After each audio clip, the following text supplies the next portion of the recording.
ठीक है, तो आज हम बात करेंगे हीट एंड थर्मोडायनेमिक्स के बारे में। हम लोग फिर से क्वेश्चंस की हेल्प से समझने की कोशिश करेंगे और जहां जहां जरूरत पड़ेगी वहां वहां मैं क्वेश्चंस में थ्योरी वाला पार्ट बताते चलूंगा। तो जो पहला क्वेश्चन है, पहला क्वेश्चन बोल रहा है the temperature at which RMS velocity of oxygen molecules is equal to that of nitrogen molecules at 100 degree Celsius is nearly, है ना। देखो हीट एंड थर्मोडायनेमिक्स जो चैप्टर है ना, इसमें हमको कुछ रिजल्ट्स याद रखने होते हैं और आसान चैप्टर है पर कुछ रिजल्ट्स याद रखने पड़ेंगे, अपने क्वेश्चन सारे सॉल्व होंगे। जैसे अगर मैं वेलोसिटी की बात करूं या फिर स्पीड की बात करूं तो यहाँ पर तीन तरह की स्पीड की बात होती है, v r m s, v average, v most probable. ठीक है, वहीं पर अगर मान लो मैं वी आर एम एस की बात करूं तो आर एम एस स्पीड होती है अंडर रूट ऑफ 3RT/m। ठीक है, जिसमें टी को मैं केल्विन में सब्स्टिट्यूट कर दूंगा। ठीक है, और जो मास मैं सब्स्टिट्यूट करूंगा, मास में पुट करूंगा केजी में। ठीक है, तब जाके जो आरएमएस स्पीड है वो निकल के आएगी मीटर पर सेकंड में। बात समझ में आ रही है सबको? हाँ या ना तो बोल दो भाई। ठीक, यहाँ पर एक सिली मिस्टेक जो सब करते हैं वो ये करते हैं कि मास को ना ग्राम्स में पुट कर देते हैं। हमको जो मोलर मास याद होता है एलिमेंट्स का या फिर गैसेस का, वो याद होता है ग्राम्स में। हम ग्राम्स में पुट करते हैं और आंसर गलत निकालते हैं ना। तो याद रखना है कि भाई केजी में पुट करना है। ठीक है, हालांकि इस क्वेश्चन में तो रेशियो लेने से काम चल जाता, तो जब भी रेशियो लेता हूं तो सेम यूनिट में पुट करूं काम हो जाएगा। पर अगर तुमको स्पेसिफिकली कभी वीआरएमएस निकालना पड़े तो याद रखना है टेम्परेचर केल्विन में, मास को केजी में। वहीं अगर मान लो मैं वी एवरेज की बात करूं तो वी एवरेज होता है अंडर रूट ऑफ 8RT/πm। फिर से m जो है वो मोलार मास है जिसको मैं केजी में सब्स्टिट्यूट करूंगा। और यहीं पर अगर मैं v मोस्ट प्रोबेबल की बात करूं, ठीक है, तो v मोस्ट प्रोबेबल जो है वो निकल के आता है अंडर रूट 2RT/m। ठीक है, VRMS का मतलब क्या है? VRMS का एक्चुअल मतलब है कि मान लो एक कंटेनर में n मॉलिक्यूल्स हैं गैस के, सबकी अलग अलग स्पीड है। आप करो क्या, सबकी स्पीड का स्क्वायर करके ऐड कर दो। n मॉलिक्यूल्स है, n मॉलिक्यूल्स की स्पीड को स्क्वायर करके ऐड करो, n से डिवाइड करो और इसका रेशियो ले लो। ठीक है, तो बेसिकली लिखा हुआ है root of mean of square of speeds, RMS, root of mean of square. ठीक है, ये जो है ये है वीआरएमएस। वही अगर वी एवरेज की बात करो तो वी एवरेज का मतलब क्या है कि भाई सारे पार्टिकल्स की आप स्पीड को ऐड कर रहे हो और divide by total number of particles. ठीक है, टोटल नंबर ऑफ मॉलिक्यूल्स, ये हो गया वी एवरेज।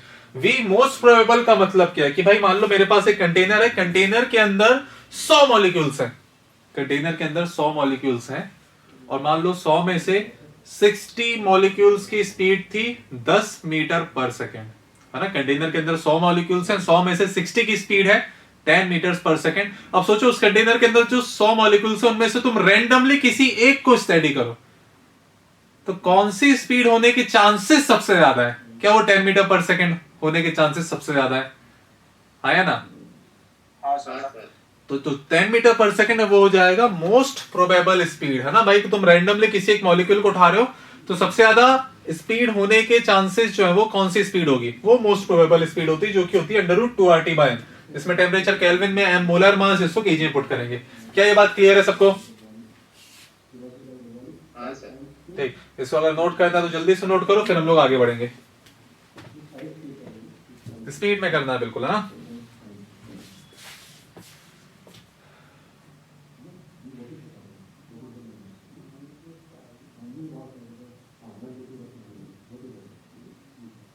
हो गया?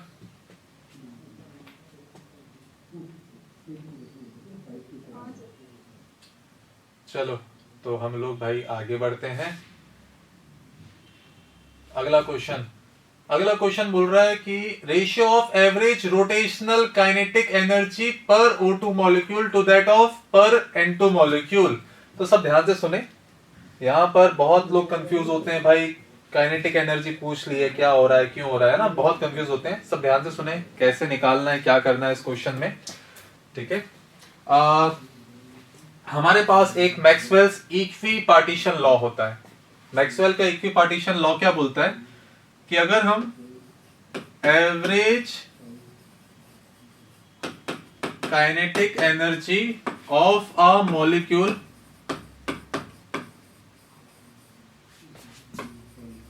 About a degree of freedom बात करें, about a degree of freedom, तो होता है हाफ के टी, जिसमें के होता है बोल्ट्जमैन कांस्टेंट जिसकी वैल्यू होती है आर अपॉन एवोगैड्रो नंबर। ठीक है कि भाई किसी मॉलिक्यूल की किसी एक डिग्री ऑफ फ्रीडम के अबाउट जो एवरेज काइनेटिक एनर्जी होगी वो होगी हाफ के टी। ठीक है, जिसमें के की वैल्यू आर बाय एन होती है। क्या ये बात समझ में आ रही है? ठीक। अच्छा, यहां पर डिग्री ऑफ फ्रीडम एक टर्म यूज किया। अगर मैं डिग्री ऑफ फ्रीडम के बारे में बताऊं तो गैस को मैं अलग अलग कैटेगरी में डिवाइड कर सकता हूं। ठीक है, मान लो मेरे पास अगर मोनो एटॉमिक गैस है तो मोनो एटॉमिक गैस के लिए डिग्री ऑफ फ्रीडम होती है 3, है ना। बेसिकली डिग्री ऑफ फ्रीडम का मतलब है number of ways in which a particle can contain it's kinetic energy, है ना। तो मोनो एटॉमिक के लिए 3, इसका मतलब क्या है कि भाई मेरे पास एक मोनो एटॉमिक गैस है, मान लो एक स्फीयर है, तो उसकी जो काइनेटिक एनर्जी है या फिर उसकी जो स्पीड है वो 3 डायरेक्शन में हो सकती थी, है ना। एक स्फीयर है, ठीक है, एक पार्टिकल है, पॉइंट पार्टिकल, उसकी काइनेटिक एनर्जी 3 डायरेक्शन में हो सकती है, एक्स, वाई और जेड। एक्चुअल में उसकी काइनेटिक एनर्जी 3 तरह से वो कंटेन कर सकता है भाई, एक स्पीड इन एक्स, एक स्पीड इन वाई, एक स्पीड इन जेड के टर्म्स में ना। तो यहां पर डिग्री ऑफ फ्रीडम जो मोनो एटॉमिक गैस की होती है 3, और तीनों की तीनों जो है वो ट्रांसलेशनल डिग्री ऑफ फ्रीडम है। वही मान लो अगर मैं डायटोमिक की बात करूं, डायटोमिक, तो डायटोमिक गैस के लिए डिग्री ऑफ फ्रीडम 5 होता है। बेसिकली इसमें 3 तो ट्रांसलेशनल होंगे और 2 रोटेशनल होंगे। कैसे, मैं आपको एक बार फील कराता हूं। मान लो मेरे पास एक डायटोमिक गैस है। डायटोमिक गैस का मतलब क्या है कि मेरे पास 2 एटम्स है, उनके बीच में एक बॉन्ड बना हुआ है ना। 2 एटम्स बीच में एक बॉन्ड बना हुआ है, तो इसके पास जो काइनेटिक एनर्जी हो सकती है वो हो सकती है एक्स डायरेक्शन में जो स्पीड है, वाई डायरेक्शन में जो स्पीड है, जेड डायरेक्शन में जो स्पीड है, इनके कारण। तो 3 तो degree of freedom translational motion के कारण आएंगे, 2 मुझे रोटेशनल के कारण मिल सकते हैं। मान लो ये डायटोमिक गैस का एक मॉलिक्यूल है, यहां पर एक एटम है, यहां पर एक एटम, बीच में बॉन्ड, उनको बीच से एक एक्सिस पास कर रहा है, उसके बाद ऐसे रोटेट करवा दूं तो यहां पर एक रोटेशनल काइनेटिक एनर्जी हो जाएगी हाफ आई ओमेगा स्क्वायर, है ना। या फिर यहां से एक एक्सिस पास करा दूं जो जेड एक्सिस कहलाओगे, उसके बाद ऐसे रोटेट करवा दूं तो फिर से मेरे पास एक रोटेशनल काइनेटिक एनर्जी हो जाएगी। या फिर एक तीसरा एक्सिस क्या हो सकता था जो ऐसा एक्स डायरेक्शन में हो। पर अगर ये एक्सिस एक्स डायरेक्शन में है तो जो एटम्स हैं वो पार्टिकल्स हैं, पॉइंट मासेस हैं, मैं ऐसा मान सकता हूं बहुत छोटे होते हैं ना, वो पूरे के पूरे एक्सिस ऑफ रोटेशन पे लाई कर जाएंगे, तो उनका एक्सिस से परपेंडिकुलर डिस्टेंस वो तो 0 हो गया ना। अगर मैं इस एक्सिस की बात करूं, अगर मैं इस एक्सिस की बात कर रहा हूं तो जो पॉइंट मासेस हैं वो इसी एक्सिस पे लाई कर जाएंगे, तो इस एक्सिस के अबाउट बॉडी का मोमेंट ऑफ इनर्शिया 0 हो गया। अब अगर आप इस एक्सिस के अबाउट ऐसे तो गोल गोल घुमाओ, है ना, एटम है, ये एटम्स हैं, बीच में बॉन्ड ऐसे से घुमाओ, तो मोमेंट ऑफ इनर्शिया अगर 0 है तो rotational kinetic energy half I omega square, अगर आई ही 0 हो गया तो क्या इस एक्सिस ऑफ रोटेशन के अबाउट काइनेटिक एनर्जी 0 हो जाएगी, हाँ या ना। Yes sir. तो एक्चुअल में रोटेशनल काइनेटिक एनर्जी सिर्फ 2 एक्सिस के अबाउट पॉसिबल है कि वाई एक्सिस के अबाउट, उसके अबाउट ऐसे घूम जाता है एटम, एक जेड एक्सिस के अबाउट, उसके अबाउट ऐसे घूम जाता है एटम, और जो एक्स एक्सिस है उसके अबाउट जब मैं मॉलिक्यूल्स को ऐसे रोटेट कराऊंगा ना, सॉरी मैंने एटम को घूमते हुए बोल दिया, एक्चुअली मॉलिक्यूल घूम रहा है। अगर मैं इस एक्सिस के अबाउट, एक्स एक्सिस के अबाउट अपना जो मॉलिक्यूल है उसको ऐसे रोटेट करवाऊंगा तो यहाँ पे मोमेंट ऑफ इनर्शिया 0 आ जाएगा, इसके अबाउट काइनेटिक एनर्जी 0 होगी। तो एक्चुअल में डायटोमिक मॉलिक्यूल के लिए 3 तो ट्रांसलेशनल हो जाती है और 2 रोटेशनल हो जाती है। और वहीं अगर मैं ट्रायटोमिक के लिए बात करूं तो ट्रायटोमिक के लिए जो डिग्री ऑफ फ्रीडम होगी, ठीक है, तो एक्चुअल में ट्रायटोमिक भी 2 तरह के होते हैं। एक ट्रायटोमिक होता है जो कि लीनियर है, जैसे फॉर एग्जांपल CO2, तो कुछ इस तरह से CO2 दिखता है। एक ट्रायटोमिक होता है जो नॉन लीनियर है, नॉन लीनियर मतलब जैसे O3 ओजोन, ऐसा, ठीक है। अगर इस लीनियर की बात करूं तो इसकी भी डिग्री ऑफ फ्रीडम 5 ही होंगे जैसे डायटोमिक के थे, कि भाई वो जो लीनियर मॉलिक्यूल ऐसे लाइन के अलोंग है उसकी स्पीड x में, स्पीड y में, स्पीड z में हो सकती है, या फिर उसको मैं इस एक्सिस के अबाउट ऐसा घुमा दूं, या फिर इस एक्सिस के अबाउट ऐसा घुमा दूं, या फिर ये जो एक्सिस x डायरेक्शन में इसके अबाउट घुमाऊंगा तो मोमेंट ऑफ इनर्शिया 0 मिल जाएगा। तो इसकी भी डिग्री ऑफ फ्रीडम जो है वो 5 होंगे, 3 ट्रांसलेशनल 2 रोटेशनल। वही नॉन लीनियर की बात करूं तो इसके पास पहले तो 3 ट्रांसलेशनल होंगे और 3 रोटेशनल भी होंगे। भाई इस एक्सिस के अबाउट घुमा दो, कुछ काइनेटिक एनर्जी होगी, या तो फिर आप x डायरेक्शन के अबाउट भी घुमाओगे ना तब भी ये x एक्सिस है ना, ये एक्सिस ऑफ रोटेशन है, जो मासेस है वो एक्सिस से कुछ डिस्टेंस पे मोमेंट ऑफ इनर्शिया मिलेगा। या फिर अगर इस एक्सिस के अबाउट भी घुमाओ तो इसका मोमेंट ऑफ इनर्शिया 0 है पर इन दोनों का मिलेगा। तो यहां पर तीनों एक्सिस ऑफ रोटेशन के अबाउट कुछ ना कुछ काइनेटिक एनर्जी होगी। तो यहां पर 3 ट्रांसलेशनल डिग्री ऑफ फ्रीडम होंगे और 3 रोटेशनल। तो अगर ट्राइएटॉमिक मॉलिक्यूल की बात कर रहे हो तो उसके लिए लीनियर के लिए 5 डिग्री ऑफ फ्रीडम होंगे और नॉन लीनियर के लिए 6 होंगे। क्या ये बात समझ में आई है? ठीक, तो ये डिग्री ऑफ फ्रीडम के बारे में मैंने आपको बताया। अब जो मैक्सवेल्स इक्विपार्टीशन लॉ है वो बोलता है कि जो एवरेज काइनेटिक एनर्जी किसी भी मॉलिक्यूल की किसी एक डिग्री ऑफ फ्रीडम के अबाउट होगी वो होगी हाफ kT, जिसमें क्या होता है बोल्ट्जमैन कांस्टेंट या फिर R/N है। अब यहां पर अगर देखा जाए तो हमसे क्या बोला गया है कि एवरेज रोटेशनल काइनेटिक एनर्जी बताना है O2 की, ठीक है, पर मॉलिक्यूल, मतलब एक मॉलिक्यूल की बात हो रही है। तो मुझे बताओ O2 में रोटेशनल डिग्री ऑफ फ्रीडम कितने होंगे? अरे बोलो भाई, O2 में रोटेशनल डिग्री ऑफ फ्रीडम कितना होगा? 2 है ना, डायटोमिक है, 2 होगा। तो उसमें जो एवरेज काइनेटिक एनर्जी होगी वो रही होगी 2 into हाफ kT। किसी एक डिग्री ऑफ फ्रीडम के अबाउट हाफ kT होता। उसी तरह से N2 की बात करूं तो N2 की भी रोटेशनल डिग्री ऑफ फ्रीडम 2 ही है, उसमें भी जो एवरेज काइनेटिक एनर्जी होगी 2 into हाफ kT। अब तुम इनका रेशियो ले लो, टेम्परेचर सेम है तो क्या 1:2 बनाने वाला है। बात समझ में आई क्या बोल रहा हूं? अच्छा चलो, यहां से मैं थोड़ी सी और आगे चर्चा करता हूं, थोड़ा सा और अपन फील करें। जैसे मान लो अगर मैं average kinetic energy of a molecule की बात करता है ना, जो टोटल एवरेज काइनेटिक एनर्जी एक मॉलिक्यूल की होती है तो होती F into 1/2 kT, है ना, where F is degree of freedom, है ना, किसी एक डिग्री ऑफ फ्रीडम के about half kT, F degree of freedom के about F into half kT। अच्छा वही अगर मैं average kinetic energy of 1 mole of molecule की बात करूं, भाई एक मॉलिक्यूल की F/2 kT है।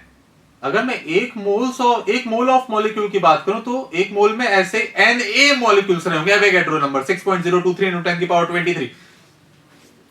तो एक मोल ऑफ मॉलिक्यूल की काइनेटिक एनर्जी एवरेज हो रही होगी F/2 kT into Na। क्या ये बात समझ में आ रही है? Yes sir. अब मुझे बताओ K into Na, K था R/N, K into Na, क्या वो R के बराबर होगा? है ना, R मतलब रेजिस्टेंस, सही बोल रहा हूं? R मतलब गैस कांस्टेंट। हाँ, यूनिवर्सल गैस कांस्टेंट है ना, तो ये लिखा हुआ F/2 RT। अच्छा एक मोल की F/2 है। अगर मैं average kinetic energy of n mole of molecules की बात करूं तो अगर एक मोल की F/2 RT है तो क्या n मोल्स की F/2 nRT होगी, हाँ या ना? हाँ सर। इसी चीज को हम इंटरनल एनर्जी ऑफ गैस बोल देते हैं, ठीक है। अगर मेरे पास n मोल ऑफ गैस है तो उसकी इंटरनल एनर्जी U से जिसको रिप्रेजेंट करते हैं, क्या वो F/2 nRT होती है? पढ़ा है कि नहीं पढ़ा है? हाँ सर। ठीक है, तो एक्चुअल में इंटरनल एनर्जी जो है वो एवरेज काइनेटिक एनर्जी ही होती है, ठीक है। अच्छा चलो मैं थोड़ा सा और तुमको बताता हूं ना। तुम लोग ने आइडियल गैस के असम्पशंस पढ़े होंगे, याद है आइडियल गैस के असम्पशंस? याद है कि नहीं? हाँ तो बोल दो यार, मैं बता दूंगा क्या है, ठीक है। असम्पशंस क्या क्या होते हैं भाई कि हमारे पास जितने भी मॉलिक्यूल्स हैं सारों के शेप को तुम आइडेंटिकल मानोगे, ठीक है। इनका जो साइज है वो बहुत छोटा होगा in comparison to size of container. इन मॉलिक्यूल्स का आपस में कोई इंटरेक्शन फोर्स नहीं होगा। ये मॉलिक्यूल्स जो है गैस के, ना वो आपस में एक दूसरे को अट्रैक्ट कर रहे होंगे ना रिपेल कर रहे होंगे। अब सोचो अगर मॉलिक्यूल्स आपस में ना अट्रैक्ट कर रहे हैं ना रिपेल कर रहे हैं इसका मतलब उनकी इंटरनल पोटेंशियल एनर्जी जीरो होगी। ठीक है, जैसे ये जो मार्कर है इसकी पोटेंशियल एनर्जी mgh है क्योंकि अर्थ इसको अट्रैक्ट कर रहा था। अगर मान लो अर्थ का अट्रैक्शन फोर्स होता ही नहीं तो इस मार्कर की पोटेंशियल एनर्जी क्या जीरो हो जाती? हाँ या ना? हाँ सर। अब गैस मॉलिक्यूल्स जो है हम अजम्पशन क्या मानते हैं कि जो आइडियल गैस है उसमें मॉलिक्यूल्स एक दूसरे को अट्रैक्ट नहीं करेंगे तो उनके बीच में पोटेंशियल एनर्जी होती ही नहीं है। एक्चुअल में जो काइनेटिक एनर्जी है ना इसी को मैं टोटल एनर्जी बोल देता हूं। तो जो एवरेज काइनेटिक एनर्जी है F/2 nRT है ना, n मोल्स की जो एवरेज काइनेटिक एनर्जी होती है, average kinetic energy of n moles of a molecule of a gas F/2 nRT, इसी को हम टोटल इंटरनल एनर्जी भी बोल देते हैं। क्या ये बात समझ में आई? हाँ सर। आइडिया लग रहा है, फील आ रहा है? क्या पढ़ाते थे तुम लोग को, क्या है चीजें समझ में आ रही है बातें? हाँ सर। Yes sir. ठीक, किसी को अगर ये कॉपी करना है तो कॉपी कर लो, नहीं तो फिर हम लोग आगे बढ़ेंगे।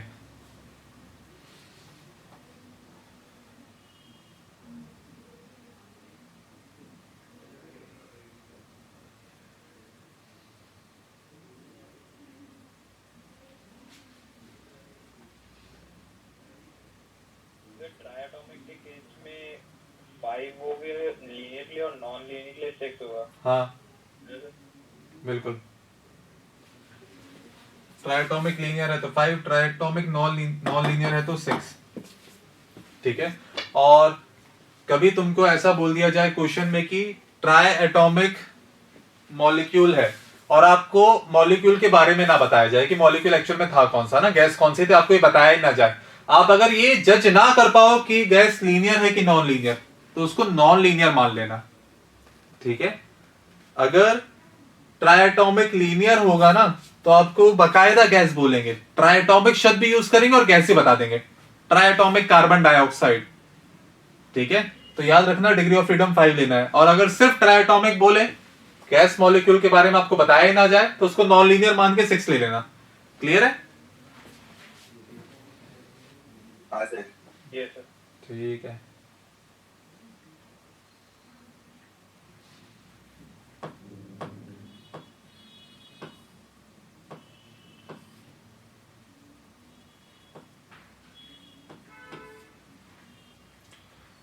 हो गया, आगे बढ़े।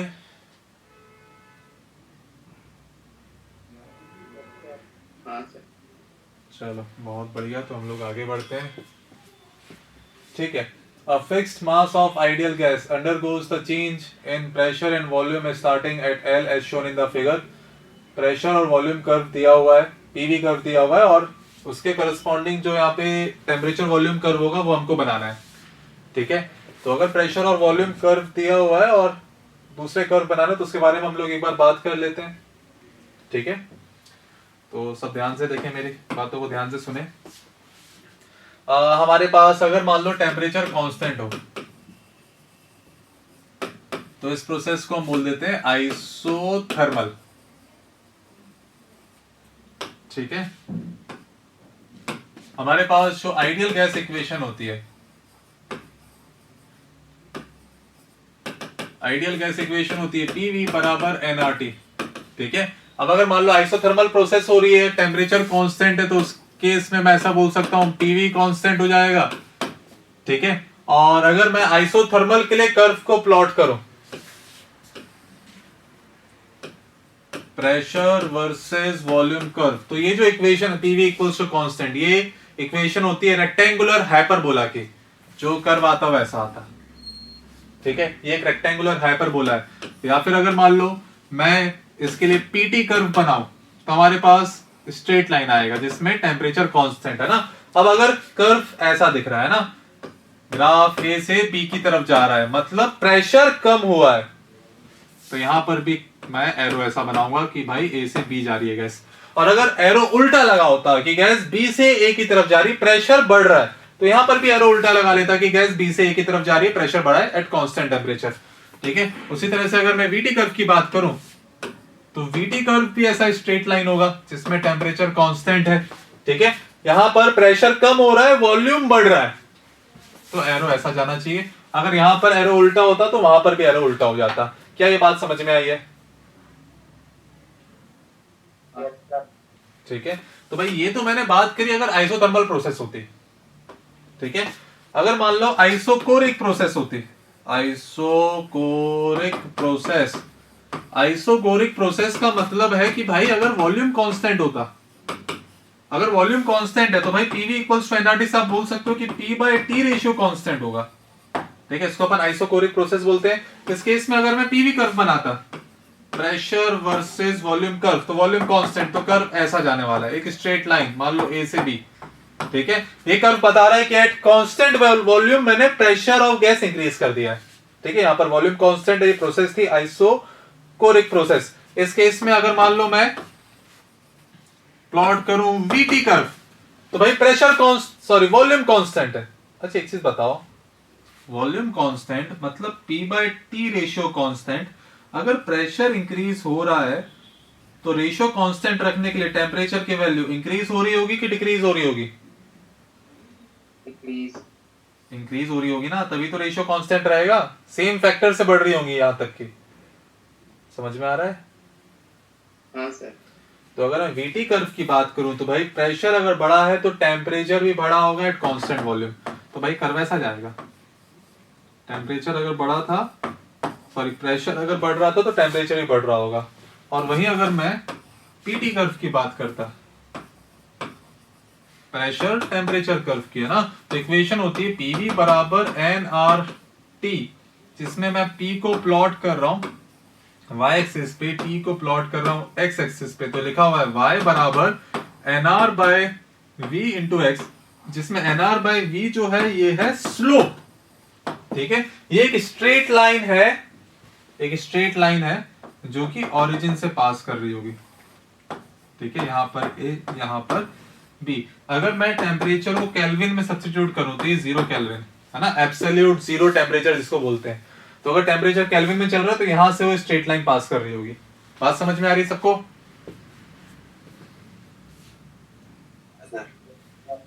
ठीक, मैं एक बार सारे प्रोसेस के लिए कर्व बना देता हूं, ठीक है। यहीं पर अगर मान लो टेम्परेचर डिग्री सेल्सियस में होता,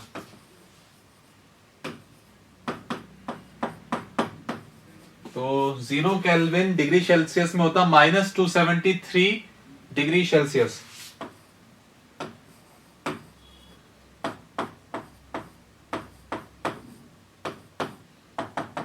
कर्व ऐसा दिख जाता मुझे, क्लियर है? अगर टेम्परेचर को केल्विन में लिख रहे हो तो ओरिजिन से कर्व स्टार्ट होगा, टेम्परेचर को डिग्री सेल्सियस में लिख रहे हो तो ओरिजिन से पीछे -273 डिग्री सेल्सियस से कर्व स्टार्ट हो जाएगा। तो भाई ये हो गया अपने पास आइसोकोरिक प्रोसेस, ठीक है। जल्दी जल्दी नोट करते चलो। एक लास्ट में आपको बता देता हूं, आइसोबैरिक प्रोसेस है ना, अगर प्रेशर कांस्टेंट हो तो इसको हम बोल देते हैं आइसोबैरिक प्रोसेस। इसमें अगर मैं पीवी कर्व प्लॉट करता, प्रेशर वर्सेस वॉल्यूम कर्व, तो आइसोबैरिक मतलब प्रेशर कांस्टेंट, कर्व ऐसा जाता, मान लो ए से बी, तो मैंने एट कांस्टेंट प्रेशर वॉल्यूम को इंक्रीज कर दिया है। इसी तरह से अगर मैं वीटी कर्व बनाता, अच्छा प्रेशर कांस्टेंट, इसका मतलब मैं ये भी बोल सकता था कि वॉल्यूम बाय टेम्परेचर का रेशियो कांस्टेंट होगा। तो अगर मैं वॉल्यूम इंक्रीज कर रहा हूं तो टेम्परेचर भी इंक्रीज हो रहा होगा। तो वीटी कर्व की बात करूं, ठीक है, तो मैं ऐसा बोल सकता हूं v is nr by p into T, जिसमें ये चीज स्लोप की तरह बिहेव कर रही होगी, ठीक है। और अगर टेम्परेचर आप केल्विन में सब्स्टिट्यूट कर रहे हो तो ये एक स्ट्रेट लाइन है जो कि ओरिजिन से पास हो रहा है। क्या ये बात समझ में आ रही है? ठीक है, जल्दी जल्दी नोट करेंगे बिल्कुल स्पीड में, ठीक है। मैं एक बार बस ये स्पीड में रिवाइज करवा दे रहा हूँ ग्राफ्स आपको। इसी तरह से अगर मान लो मैं पी टी कर्व की बात करता तो प्रेशर कांस्टेंट, तो ऐसा जाने वाला है सिंपली पीटी कर्व। कोई दिक्कत इसमें किसी को?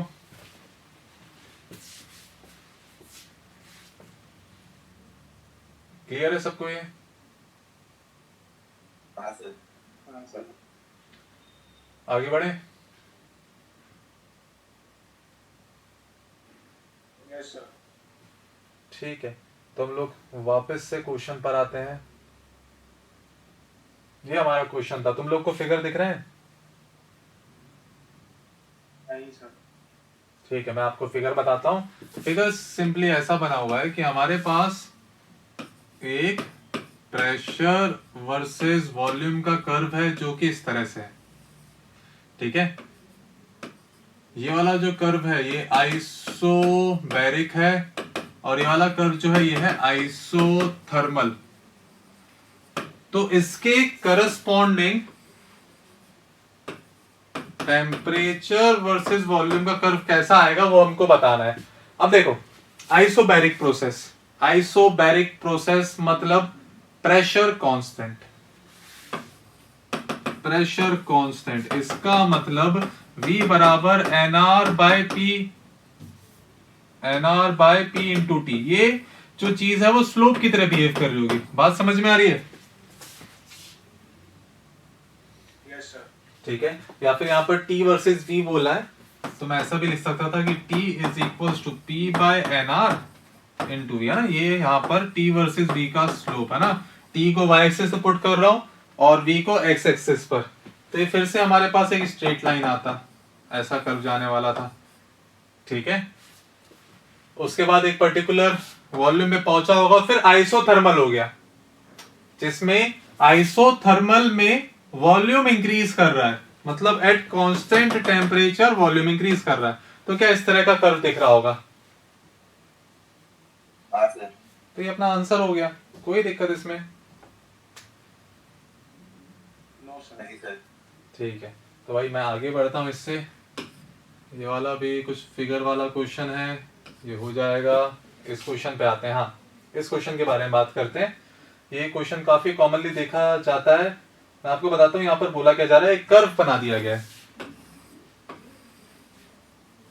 एक कर्व बना दिया गया है, प्रेशर वर्सेस वॉल्यूम का कर्व, और कर्व ऐसा स्ट्रेट लाइन है, ठीक है। और इस पॉइंट के कोऑर्डिनेट्स हैं v0, p0। इस पॉइंट के कोऑर्डिनेट्स हैं 2v0, p0/2। और आपसे बोला गया है कि भाई गैस जो है वो यहां से यहां जा रही है। आपको गैस का मैक्सिमम टेम्परेचर बताना है कि भाई गैस का मैक्सिमम टेम्परेचर क्या रहा होगा, ठीक है। अब इसको कैसे सॉल्व करना होता है मैं आप लोग को समझाता हूं। अगर आप लोग बात करो टेम्परेचर अगर कांस्टेंट होता, टेम्परेचर कांस्टेंट मतलब आइसोथर्मल प्रोसेस, तो उस केस में प्रेशर वर्सेस वॉल्यूम कर्व जो ऐसा रेक्टेंगुलर हाइपरबोला दिखता। अब सोचो मैं एक और रेक्टेंगुलर हाइपरबोला बनाऊं, है ना। टेम्परेचर कांस्टेंट, मान लो ये T1 टेम्परेचर बनाया गया है, ये T2 टेम्परेचर बनाया गया है। मुझे बस ये चेक करना है कि T1 और T2 में बड़ा टेम्परेचर कौन सा होगा। तो उसको चेक करने के लिए क्या करता हूं मैं यहां पर एक पर्टिकुलर वॉल्यूम ले लेता हूं V0, और इस पर्टिकुलर वॉल्यूम पर दोनों केसेस में प्रेशर निकालता हूं। तो यहां पर P1 आएगा, यहां पर P2 आएगा। अब मुझे बताओ P1 V0 और P2 V0 में कौन बड़ा होगा? P1 V0 बड़ा होगा या P2 V0 बड़ा होगा? क्या वो P2 V0 बड़ा होगा? ये P2 ऊपर है ना। तो P1 V0 से बड़ा है P2 V0, मतलब NR T1 से बड़ा है NR T2, मतलब T2 बड़ा होगा T1 छोटा होगा। क्या ये बात समझ में आ रही है? तो जो ऊपर बना हुआ है आइसोथर्मल कर्व उसका टेम्परेचर ज्यादा होता है, इसके ऊपर बना दूंगा तो उसका टेम्परेचर और ज्यादा होगा, ठीक है। अब देखो यहां पर वॉल्यूम V0 है, प्रेशर P0 है। अगर तुम यहां पर टेम्परेचर निकालते ना गैस का, तो क्या लिखते?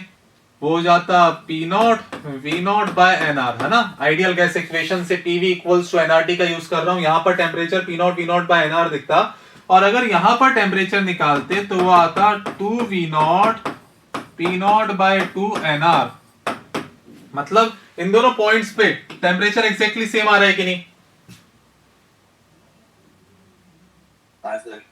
यानी अगर मैं एक आइसोथर्मल कर्व बनाता जो कि इस पॉइंट से पास कर रहा है, तो वो इस पॉइंट से भी पास करता, ठीक है। अच्छा एक चीज सब ध्यान से सुनो, मैं और आइसोथर्मल कर्व्स प्लॉट करता हूं। मैं एक और आइसोथर्मल कर्व ऐसा प्लॉट कर लेता हूं। तो ये दोनों पॉइंट्स, क्या इन दोनों पॉइंट्स पर भी टेम्परेचर सेम रहा होगा? हाँ सर। अब मुझे बताओ ये नीचे वाला कर्व और ऊपर वाला कर्व, किस पे टेम्परेचर ज्यादा होगा? ऊपर वाले पे। ऊपर वाले पे, है ना। यहां पर अगर टेम्परेचर कुछ है तो अगर मैं इस डायरेक्शन में जा रहा हूं तो फिलहाल टेम्परेचर इंक्रीज हुआ है ना। मैं एक ऐसा कर्व बनाता हूं जो कि बस यहां पर टच करते हुए जा रहा हूं इस लाइन का, है ना, इस लाइन को बस टच करते हुए गया। तो एक्चुअल में ये इन तीनों कर्व में सबसे ऊपर कर्व है। जब मैं इस लाइन पे जा रहा होगा तो टेम्परेचर लगातार इंक्रीज किया होगा, और क्या उसके बाद टेम्परेचर अब डिक्रीज करने लगेगा। हाँ सर। मैं सिमेट्री से ऐसा बोल सकता हूं कि बीच वाला जो पॉइंट है यहां पर एक्चुअल में टेम्परेचर सबसे ज्यादा रहा होगा, और इस पॉइंट के कोऑर्डिनेट रहे होंगे V0 प्लस 2V0 मतलब 3V0 by 2, P0 plus P0 bye 2 मतलब 3P0 बाय 2 उसका हाफ, मतलब ये मिड पॉइंट के कोऑर्डिनेट्स है। और यहां पर जो टेम्परेचर है वो मैक्सिमम है, तो यहां पर जो टेम्परेचर है वो रहा होगा 3V0 by 2 into 3P0 by 4 divided by NR। और यहां पर 1 मोल ऑफ गैस के बारे में बात हो रही है तो N को 1 पुट कर दिया, तो ये हमारे पास लिखा हुआ है 9P0 बाय 8R। ये मैक्सिमम टेम्परेचर रहा होगा। बात समझ में आई है? हाँ सर। हाँ सर। ठीक है, क्लियर है, आगे बढ़े।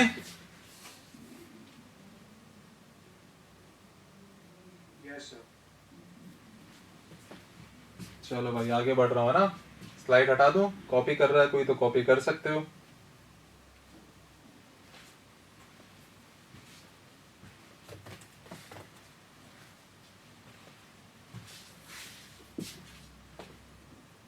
चलो फिर हम लोग आगे बढ़ते हैं।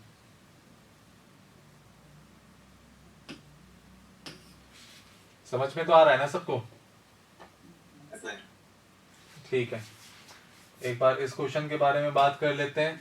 यहां पर एक फिगर बना हुआ है, फिगर कुछ इस तरह से दिख रहा है।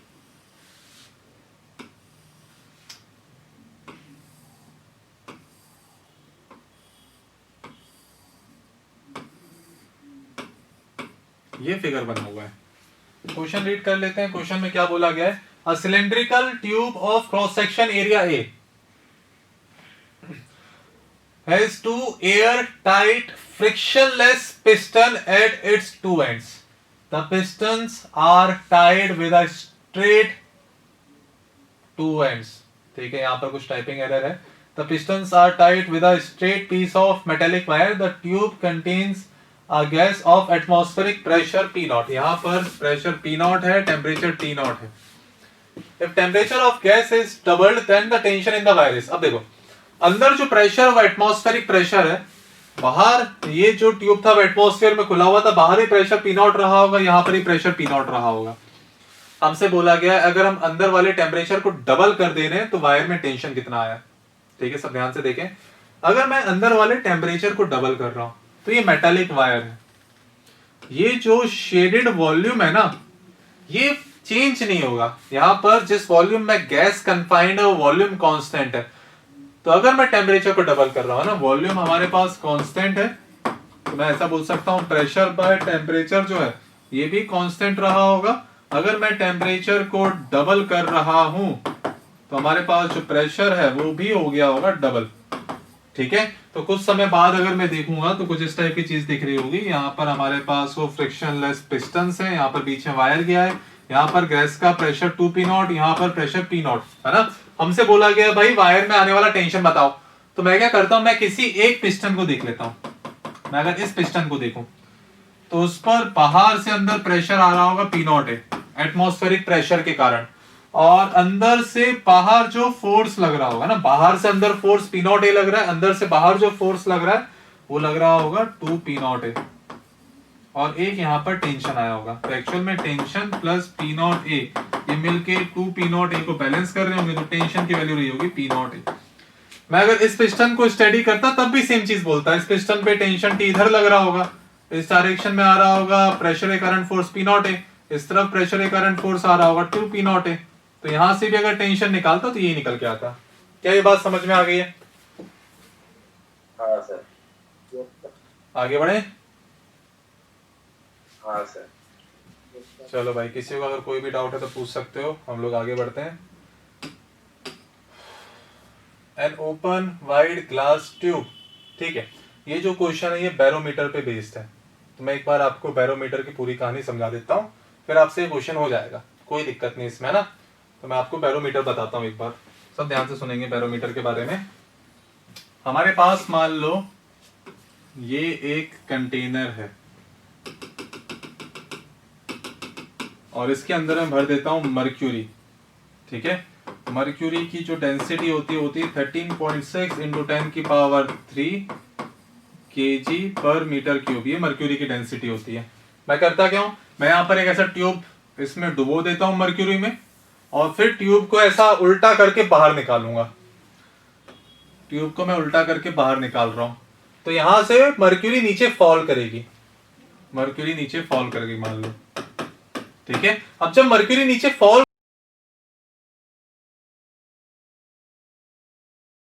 कर रही होगी तो कोई और गैस यहां से एंटर नहीं कर रही है, ठीक है। एक्चुअल में यहां पर वैक्यूम क्रिएट हो जा रहा है।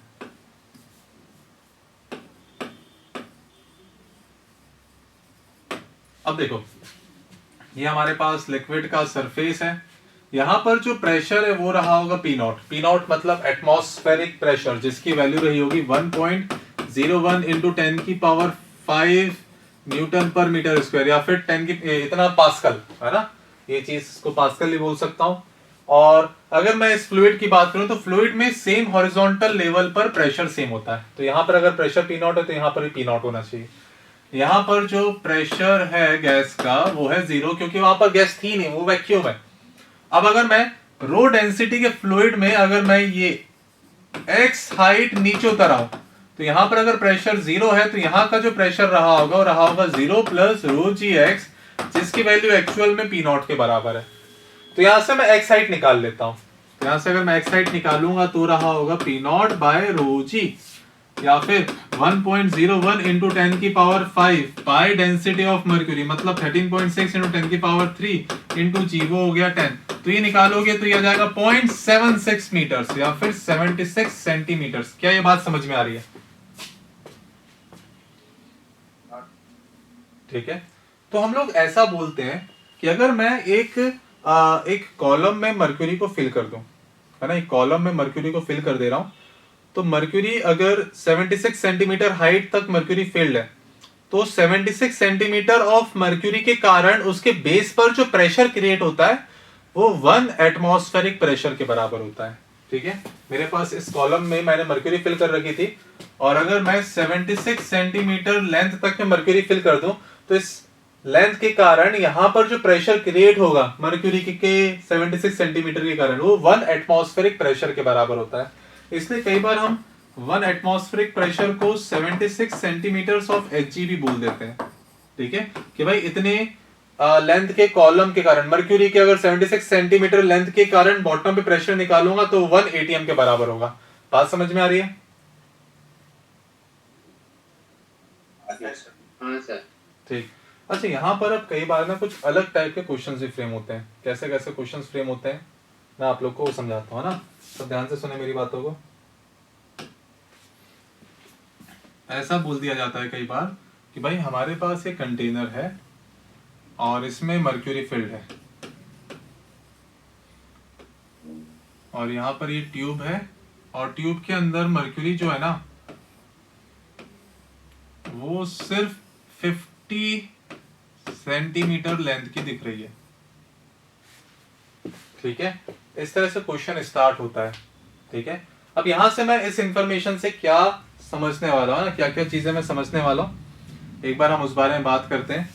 तो यहां पर जो प्रेशर रहा होगा वो तो रहा होगा पी नॉट, है ना, एटमॉस्फेरिक प्रेशर, वो रहा होगा 76 सेंटीमीटर ऑफ Hg के कारण जो प्रेशर क्रिएट होता है उसके बराबर। यहां पर जो प्रेशर रहा होगा वो भी रहा होगा 76 सेंटीमीटर ऑफ Hg के कारण जो प्रेशर आता। अगर मैं डेप्थ में जाऊंगा तो प्रेशर इंक्रीज होगा, अगर मैं हाइट पे जाता हूं तो प्रेशर डिक्रीज होगा। यहां पर अगर प्रेशर 76 सेंटीमीटर ऑफ Hg के बराबर है तो यहां पर प्रेशर क्या वो 26 सेंटीमीटर ऑफ Hg के बराबर होगा, है या ना? ठीक, वहां पर प्रेशर होगा 26 सेंटीमीटर ऑफ Hg के बराबर।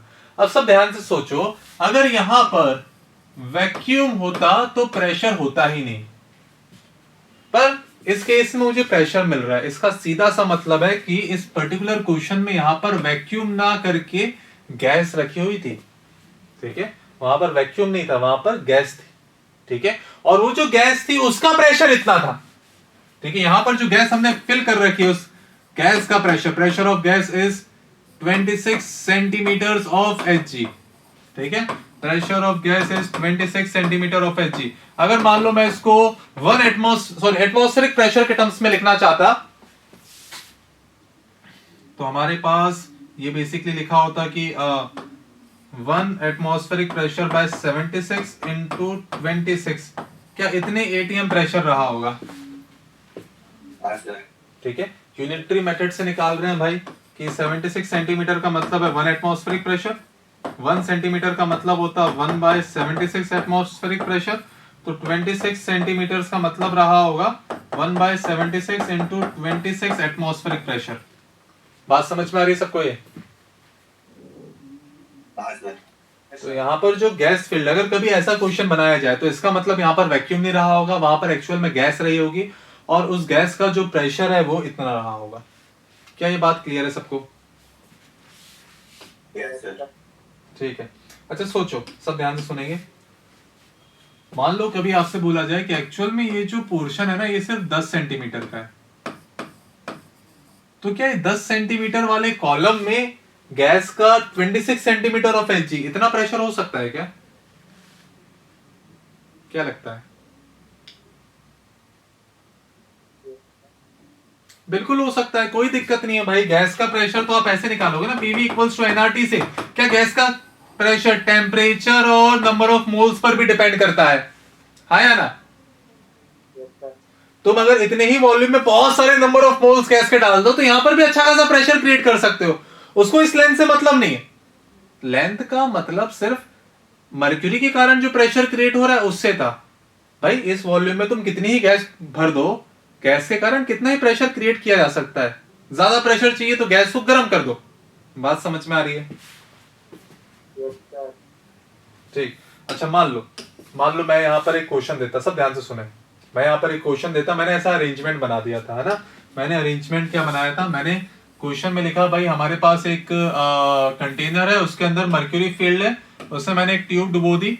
ट्यूब की लंबाई जो है वो है 60 सेंटीमीटर की, और इसमें 50 सेंटीमीटर तक तो मर्क्यूरी था और ऊपर खाली था, ठीक है।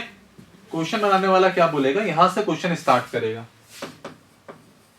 और अब क्या बोलेगा कि हमारे पास एक्चुअल में 10 सेंटीमीटर जो है उसमें एयर है या फिर गैस है। हम क्या करते हैं, हम इस ट्यूब को 10 सेंटीमीटर नीचे दबा देते हैं, है ना। इसको यहां से हाथ रखता हूं और 10 सेंटीमीटर और नीचे लेके जाता हूं। अब बता दो यहां पर एयर कॉलम की लेंथ क्या होगी। ऐसे क्वेश्चंस आते हैं, सब ध्यान से सुने, है ना। बोलने का मतलब कि हमने कुछ इस तरह से कर दिया कि भाई ये जो लंबाई है ना वो अब सिर्फ 50 सेंटीमीटर दिख रही है।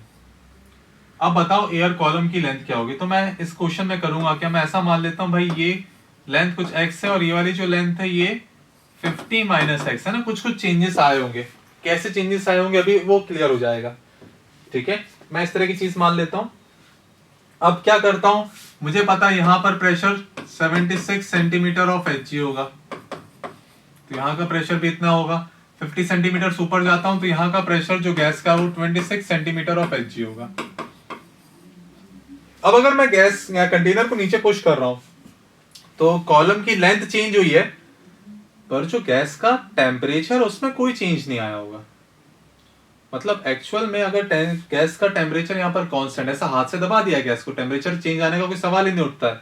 और अगर गैस का टेम्परेचर कांस्टेंट है तो मैं ऐसा बोल सकता हूं कि भाई इनिशियल प्रेशर इनिशियल वॉल्यूम बराबर होगा फाइनल प्रेशर फाइनल वॉल्यूम के। अब इनिशियल प्रेशर मुझे पता है 26 सेंटीमीटर ऑफ Hg, है ना। मैं दोनों तरफ प्रेशर सेंटीमीटर ऑफ Hg में लिखूंगा, कोई दिक्कत वाली बात नहीं है, ठीक है। दोनों तरफ सेंटीमीटर ऑफ Hg में लिख दूंगा। इनिशियल वॉल्यूम वो था 10 centimetre into area of cross section, कुछ एरिया ऑफ क्रॉस सेक्शन रहा होगा, है ना। लेंथ को भी सेंटीमीटर्स में डायरेक्टली लिख रहा हूं ताकि x भी सेंटीमीटर्स में आ जाए। फाइनल प्रेशर कुछ रहा होगा, फाइनल वॉल्यूम रहा होगा x into area of cross section. Area of cross section area of cross section गया, ये हमारे पास एक इक्वेशन आ गई जिसमें फाइनल प्रेशर और x दो अननोन है। मुझे एक और इक्वेशन चाहिए, यहाँ पर दो अननोन थे।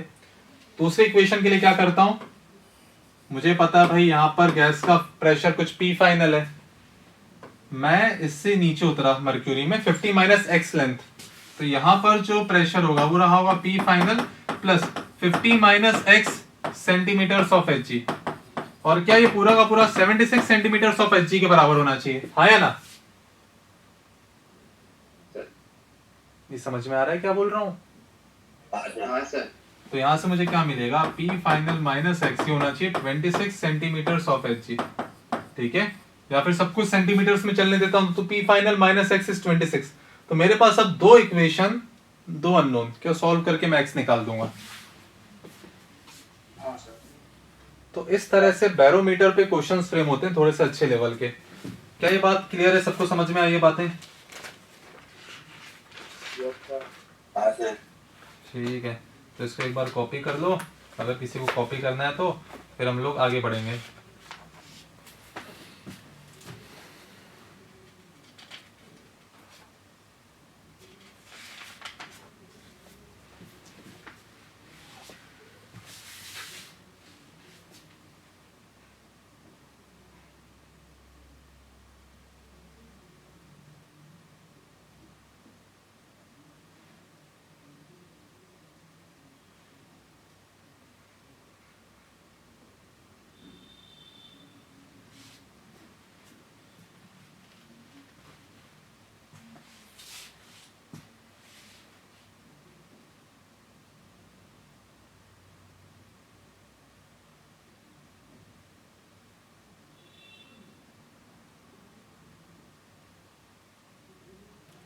हो गया, कॉपी कर लिया है?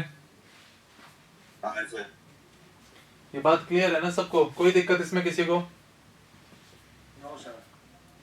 ठीक है, समझ में आया है ना सबको, कोई कंफ्यूजन? आगे बढ़े?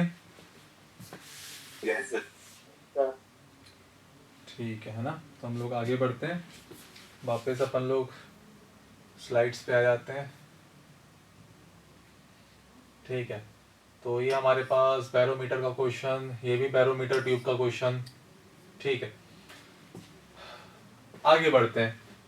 हमको एक रिलेशन दिया हुआ है, ठीक है, प्रेशर और वॉल्यूम का एक रिलेशन दिया हुआ है, और हमसे बोला गया है कि अगर टेम्परेचर T1 से T2 हो गया है तो भाई कितना वर्क करना पड़ा होगा।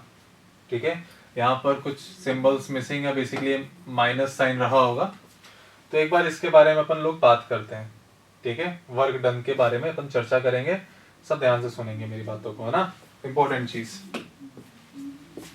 हमारे पास जो वर्क डन बाय गैस होता है, अब मैं आप लोग को एक चीज क्लियर कर दूं कि जब भी आप केमिस्ट्री पढ़ते हो तो केमिस्ट्री में आप लोग पढ़ते हो work done on gas, physics में आप लोग पढ़ते हो वर्क डन बाय गैस, है ना, दोनों में माइनस का अंतर होता है। ठीक है, बेसिकली अगर गैस 10 जूल वर्क कर रही है तो उसको मैं ऐसा भी बोल सकता था कि गैस पर -10 जूल वर्क हुआ है, दोनों का मतलब सेम होता है। ठीक है, इसीलिए देखो केमिस्ट्री और फिजिक्स में जो वर्क डन बाय गैस और वर्क डन ऑन गैस वाली बात है, इसलिए केमिस्ट्री के जितने फॉर्मूलेस हैं और फिजिक्स के जितने फॉर्मूलेस हैं उसमें एक माइनस साइन का डिफरेंस दिखेगा। तो बिल्कुल माइंड में क्लियर होना चाहिए कि फिजिक्स में हम बात कर रहे हैं वर्क डन बाय गैस की। क्या ये बात समझ में आ रही है? ठीक, वर्क डन बाय गैस होता है इंटीग्रेशन ऑफ पी डीवी। ठीक है, किसी भी प्रोसेस के लिए, किसी भी जनरल प्रोसेस के लिए वर्क डन बाय गैस हम ऐसे निकाल सकते हैं, इंटीग्रेशन पी डीवी। और अगर मुझे ये पता हो कि प्रेशर और वॉल्यूम आपस में कैसे रिलेटेड है तो मैं फॉर्मूलेस डिराइव कर सकता हूं। जैसे मान लो अगर बात हो रही हो आइसोबैरिक प्रोसेस के लिए, आइसोबैरिक प्रोसेस मतलब प्रेशर जो है वो कांस्टेंट है। सोचो वर्क डन बाय गैस हम लिख रहे हैं, प्रेशर कांस्टेंट है तो प्रेशर इंटीग्रेशन से बाहर आ जाएगा, वो कांस्टेंट था। और वॉल्यूम मान लो V इनिशियल से कुछ V फाइनल हो गया तो वर्क डन रहा होगा P into V final minus V initial या फिर P डेल्टा V। क्या ये बात समझ में आ रही है? हाँ सर। ठीक है, या फिर अगर मैं चाहूं तो इसको टेम्परेचर के टर्म्स में भी लिख सकता हूं, जो लिखा हुआ है यहाँ पर P V final minus P V initial. तुम अगर आइडियल गैस इक्वेशन का यूज करो, पीवी इक्वल्स टू एनआरटी। तो पीवी फाइनल को लिख सकते हो NRT final minus NRT initial. तो यहाँ पे एनआर डेल्टा टी भी बोल सकते थे। अगर आइसोबैरिक प्रोसेस है तो वर्क डन बाय गैस को ये चीज भी बोल सकते थे। क्या ये बात समझ में आई है? हाँ सर। हाँ सर। ठीक है, और बात कर लेते हैं। मान लो आइसोकोरिक प्रोसेस होती। आइसोकोरिक मतलब वॉल्यूम कांस्टेंट, वॉल्यूम कांस्टेंट मतलब चेंज इन वॉल्यूम जीरो। तो उसके इसमें वर्क डन वो है इंटीग्रेशन पी डीवी। अब भाई वॉल्यूम ही चेंज नहीं हो रहा है तो work done by gas zero हो जाएगा आइसोकोरिक में।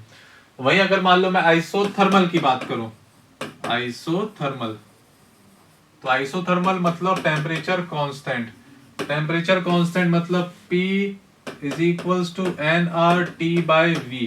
तो जो वर्क डन था जो कि था इंटीग्रेशन P dV, तो वहां पर मैं P की जगह लिख सकता हूं nRT/V dV, जिसमें अगर टेम्परेचर कांस्टेंट है तो nRT इंटीग्रेशन से बाहर आ जाएगा, मुझे मिलेगा वर्क डन बराबर nRT इंटीग्रेशन 1/V dV। और 1/V dV इसका इंटीग्रेशन होगा ln/V। तो हमारे पास ये लिखा हुआ nRT ln of V, limits है V इनिशियल से V फाइनल, या फिर ये लिखा हुआ है nRT ln of V final by V initial, या फिर nRT ln of P initial by P final. क्या ये बात समझ में आ रही है? तो हमने आइसोथर्मल प्रोसेस के लिए वर्क निकाल लिया। कोई कंफ्यूजन इसमें किसी को? ठीक है। वही मान लो एक हमारे पास प्रोसेस होती है एडियाबैटिक, है ना, जल्दी जल्दी देख ले रहे हैं बिल्कुल स्पीड में रिवाइज करते हुए। अगर हम बात करें एडियाबैटिक प्रोसेस के बारे में, तो एडियाबैटिक प्रोसेस मतलब पीवी की पावर गामा इज कांस्टेंट, ठीक है, जिसमें गामा एक कांस्टेंट होता है जिसकी वैल्यू होती है 1 + 2/f, जिसमें f था डिग्री ऑफ फ्रीडम। ठीक है, अगर मैं अलग अलग गैस की बात करूं, मान लो अगर मैं मोनो एटॉमिक गैस की बात करता हूं, मोनो एटॉमिक, तो मोनो एटॉमिक गैस के लिए डिग्री ऑफ फ्रीडम कितना होता है? 3। तो गामा होगा 1 + 2/3 या फिर 5/3। बेसिकली अगर आपको डिग्री ऑफ फ्रीडम याद हो ना तो आप गामा निकाल लोगे, कोई उसमें इश्यू नहीं है ना। डायटोमिक के लिए बात करें, डायटोमिक के लिए डिग्री ऑफ फ्रीडम जो है वो होता है 5, मतलब गामा की वैल्यू 1 + 2/5 या फिर 7/5। ये डायटोमिक के लिए हो गया। बात समझ में आ रही है सबको? ये यार रिस्पॉन्स तो समझ में आ रहा है कि नहीं? हाँ सर। ठीक, किसी को अगर कोई दिक्कत है यहाँ पर, कोई कंफ्यूजन तो पूछ सकते हो। किसी को अगर कोई भी दिक्कत, किसी भी तरह की दिक्कत,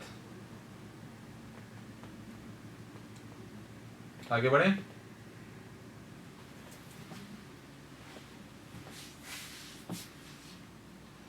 तुम लोग नोट कर रहे हो क्या ये?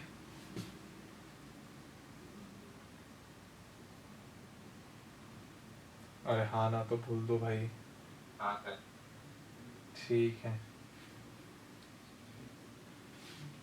एक बार जल्दी से नोट कर लो फिर मैं आगे बढ़ूंगा।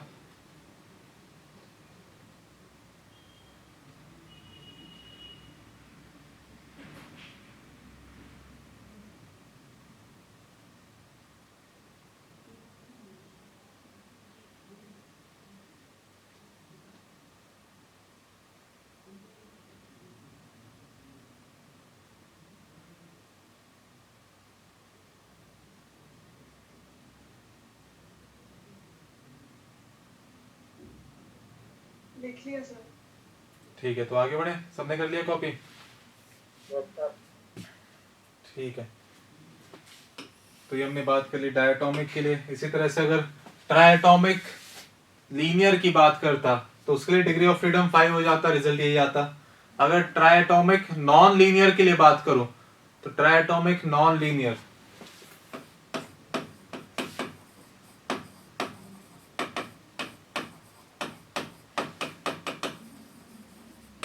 तो इसके लिए डिग्री ऑफ फ्रीडम होता 6, गामा की वैल्यू होती 1 + 2/6 या फिर 1/3 या फिर ये लिखा हुआ है 4/3, ये गामा हो जाता। तो एडियाबैटिक प्रोसेस में पीवी की पावर गामा कांस्टेंट होता है, जिसमें गामा की वैल्यू हम इस तरह से निकाल सकते हैं 1+2/, जिसमें अब डिग्री ऑफ फ्रीडम है। इस केस में अगर मैं वर्क डन की बात करूं, ठीक है, तो हमारे पास वर्क डन फिर से इंटीग्रेशन पीडीवी होगा। तो मुझे प्रेशर और वॉल्यूम के बीच में रिलेशन चाहिए, ठीक है। तो मैं क्या जानता हूं भाई, पीवी की पावर गामा कांस्टेंट होता है, ठीक है। इसी तरह से अगर देखा जाए तो पीवी की वैल्यू एक्चुअल में एनआरटी होती है, ठीक है।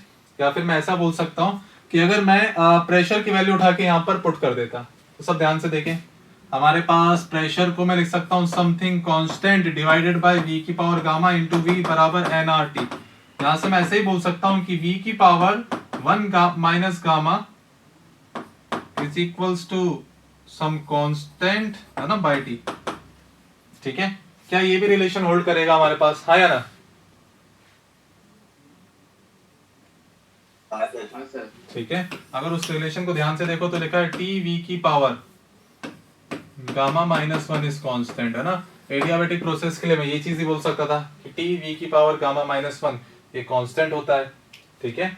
या फिर मैं ऐसा भी बोल सकता हूं कि भाई यहां पर अगर मैं प्रेशर और टेम्परेचर में रिलेशन निकालता, तो P और V की जगह लिख देता हूं nRT by V, sorry nRT by P की पावर गामा इज कांस्टेंट, है ना। आइडियल गैस इक्वेशन से वॉल्यूम की जगह मैंने nRT बाय P लिख दिया। तो यहां से देखोगे तो तुमको ये भी मिल जाएगा कि P की power 1 minus gamma into T की पावर गामा इज कांस्टेंट। क्या ये बात समझ में आ रही है? कोई दिक्कत, आगे बढ़ो।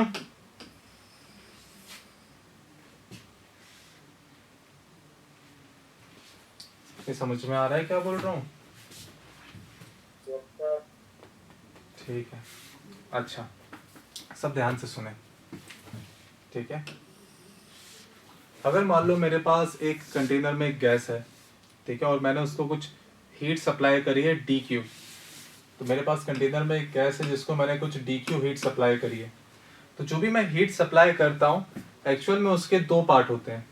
उस हीट सप्लाइड का एक पार्ट इंटरनल एनर्जी को चेंज करता है और एक पार्ट का यूज करके गैस वर्क करती है ना। यहाँ पर फिर से बात हो रही है वर्क डन बाय गैस, ठीक है। मैंने इतनी हीट सप्लाई करी, उसके दो टुकड़े हुए, उसका एक पार्ट जो है वो गैस की इंटरनल एनर्जी को इंक्रीज कर रहा है और जो दूसरा पार्ट है वो वर्क डन बाय गैस में यूज हो जा रहा है, ठीक है। अब अगर मान लो मैं एडियाबैटिक प्रोसेस के बारे में बात करूं, तो एडियाबैटिक प्रोसेस का जो मतलब होता है, एडियाबैटिक प्रोसेस का मतलब होता है कि भाई सराउंडिंग और गैस के बीच में हीट का एक्सचेंज ही नहीं होगा, ठीक है। एक्सचेंज ऑफ हीट 0 होगा ना। और अगर एक्सचेंज ऑफ हीट 0 है तो मैं ऐसा बोल सकता हूं कि जो वर्क डन बाय गैस है उसकी वैल्यू -du के बराबर होगी। बात समझ में आ रही सबको ये?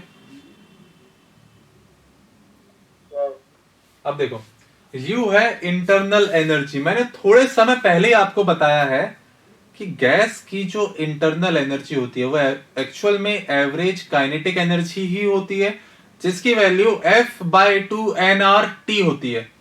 यहां पर क्या लिखा हुआ है, छोटा सा वर्क डन बाय गैस, वो बेसिकली PdV लिखा हुआ है, जिसकी value minus into small change in internal energy, वो बेसिकली लिखा हुआ है F/2nR small change in temperature, है ना। जो U होता है इंटरनल एनर्जी वो है average kinetic energy of n moles of gas, जो कि F/2nRT निकल के आता है, ठीक है।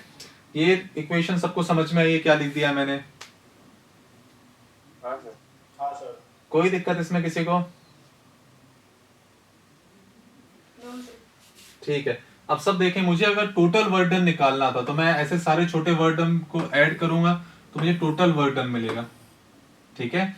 मान लो गैस का वॉल्यूम VI से V फाइनल गया है, तब गैस का टेम्परेचर TI से T फाइनल गया होगा। तो मैं ऐसा लिख सकता हूँ, ये लिखा है -F/2nR T final minus T initial. इतना वर्क डन बाय गैस रहा होगा इन एडियाबैटिक प्रोसेस, ठीक है। या फिर ये लिखा हुआ है F/2 NR T initial minus T final. ये है work done by gas in adiabatic. या फिर सब ध्यान से सुनेंगे मेरी बात, होगा ना, सब ध्यान से सुनेंगे। जो वर्क डन बाय गैस है वो है F/2 ब्रैकेट के अंदर NR T initial minus NR T final. अगर मैं आइडियल गैस इक्वेशन का यूज करूं तो NR T इनिशियल को मैं P initial V initial minus NR T final को P फाइनल V फाइनल भी बोल सकता हूं।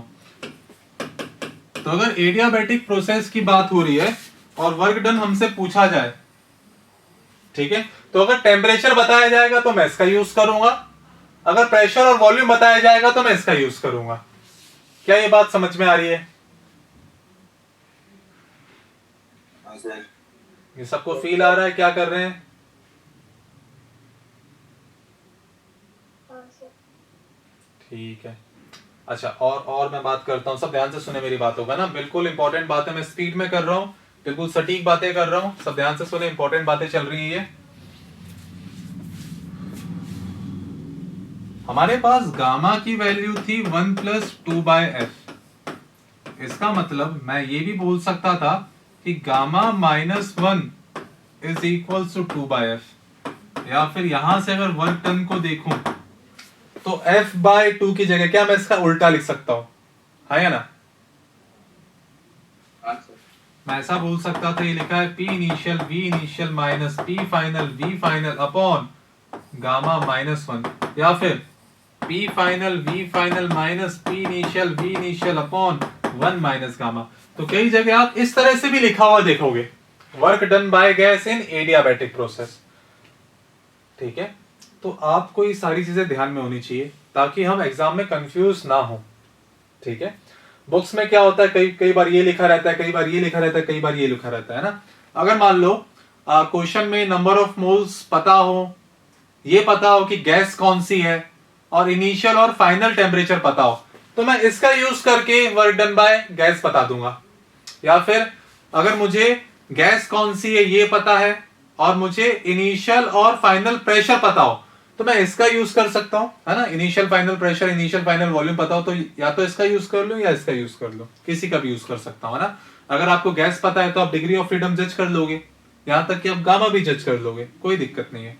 ठीक है, तो बुक्स में ये 3 फॉर्मूले लिखे रहते हैं, मैंने तीनों आपको समझा दिए कहां से आए, कोई दिक्कत इसमें किसी को?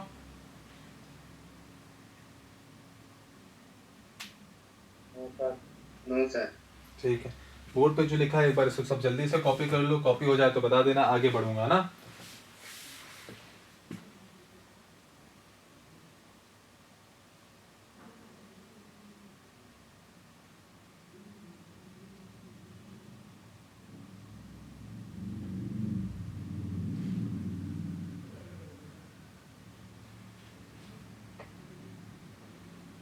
कोई कॉपी कर रहा है?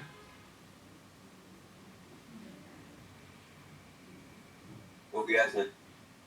ठीक है, चलो फिर हम लोग आगे बढ़ते हैं। ठीक है, सबका ध्यान बोर्ड की तरफ। एक्चुअल में अभी तक जो मैंने बात करी है ना, मैंने 4 स्टैंडर्ड प्रोसेस की बात करी है कि भाई या तो टेम्परेचर कांस्टेंट हो, या प्रेशर कांस्टेंट हो, या वॉल्यूम कांस्टेंट हो, या फिर हीट का एक्सचेंज ना हो रहा हो। इसके अलावा भी बहुत सारे अलग अलग तरह की प्रोसेस हो सकती हैं। ठीक है, अगर मान लो मैं किसी जनरल प्रोसेस के लिए वर्क निकालना चाहूं जो कि एक्चुअल में इंपॉर्टेंट है, ठीक है, जो कि क्वेश्चंस में आता है, ठीक है, अगर मैं किसी जनरल प्रोसेस के लिए वर्क निकालना चाहूं तो उसको कैसे कैलकुलेट करूंगा, एक बार हम उसके बारे में बात करते हैं। तो किसी भी जनरल प्रोसेस को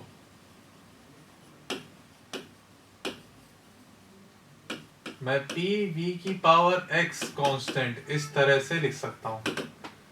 ठीक है, मैं इस तरह से किसी भी जनरल प्रोसेस को लिख सकता था, जिसमें अगर तुम x की वैल्यू को 1 पुट करोगे, अगर x को 1 पुट करोगे तो उसका मतलब हम आइसोथर्मल प्रोसेस के बारे में बात कर रहे हैं।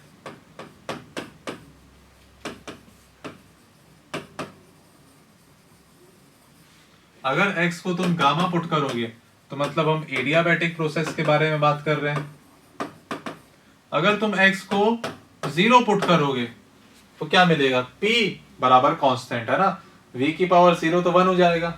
तो बेसिकली हम बात कर रहे हैं आइसोबैरिक प्रोसेस के बारे में। और अगर x को तुम इन्फिनिटी पुट करोगे ना, तो एक्चुअल में x को इन्फिनिटी पुट करने का मतलब जो है उसको मैं फील करा देता हूं।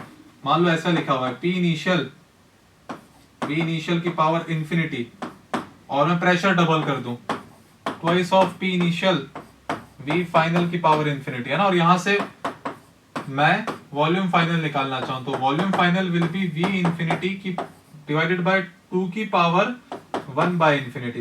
वो लगभग V इनिशियल ही लिखा हुआ है। बात समझ में आ रही है? हाँ सर। तो अगर x को मैं इन्फिनिटी पुट करता तो उसका मतलब होता आइसोकोरिक प्रोसेस।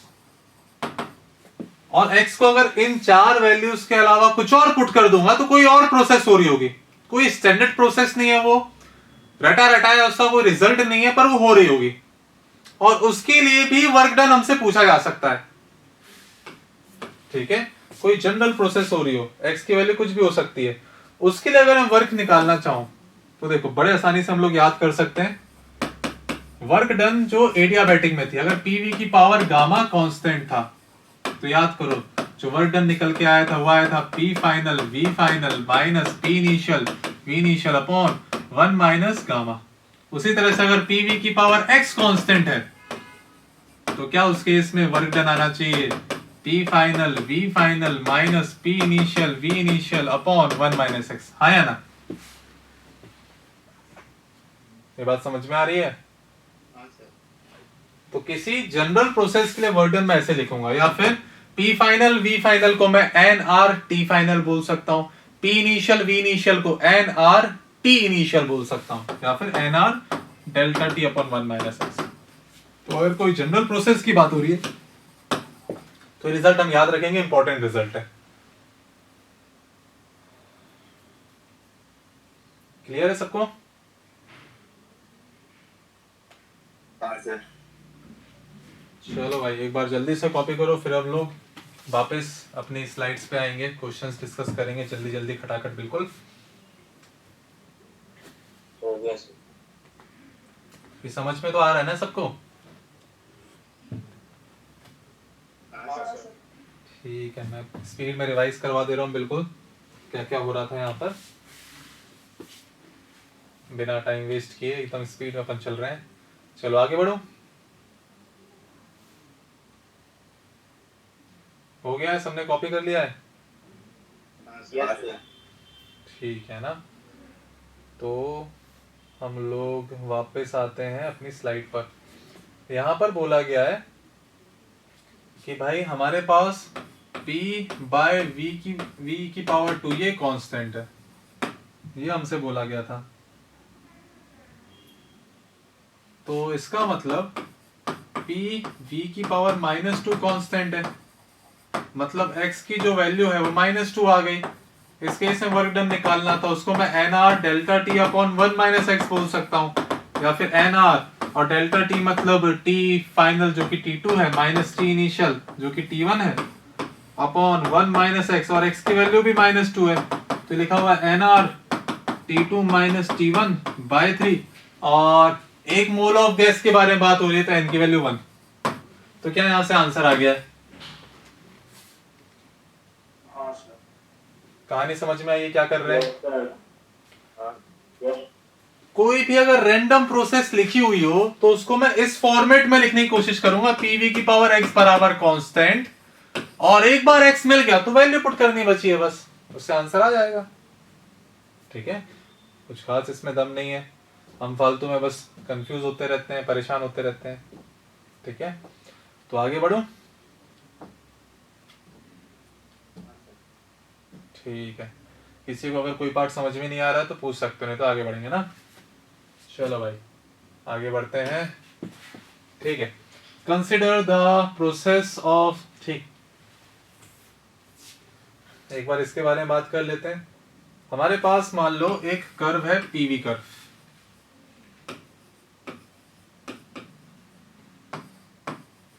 और इसकी हेल्प से मुझे वर्क डन बताना हो तो वर्क डन मैं जानता हूं इंटीग्रेशन पीडीवी, और integration is basically area under curve. Area under PV curve, ये होगा इंटीग्रेशन। अब मान लो मेरे पास कोई भी कर्व क्यों ना दिया हो, मान लो हमारे पास यहाँ कहीं कुछ इनिशियल वॉल्यूम था, यहाँ कहीं कुछ फाइनल वॉल्यूम था, तो एरिया अंडर कर्व जो है वो मुझे वर्क डन बाय गैस बता देगा। जिसमें अगर वॉल्यूम इंक्रीज हो रहा है तो वर्क डन पॉजिटिव में आएगा, वॉल्यूम डिक्रीज हो रहा है तो वर्क डन नेगेटिव में आ जाएगा। क्या ये बात समझ में आ रही है? यहां पर एक पीवी कर्व दिया हुआ है, जो पीवी कर्व दिया हुआ है प्रेशर वर्सेस वॉल्यूम कर्व, वो पीवी कर्व ऐसा बना हुआ है और हमसे बोला गया वर्क डन बाय गैस वो लगातार इंक्रीज हो रहा है डिक्रीज हो रहा है, पहले इंक्रीज हुआ फिर डिक्रीज हुआ, क्या वो हो रहा है उसके बारे में बताना है।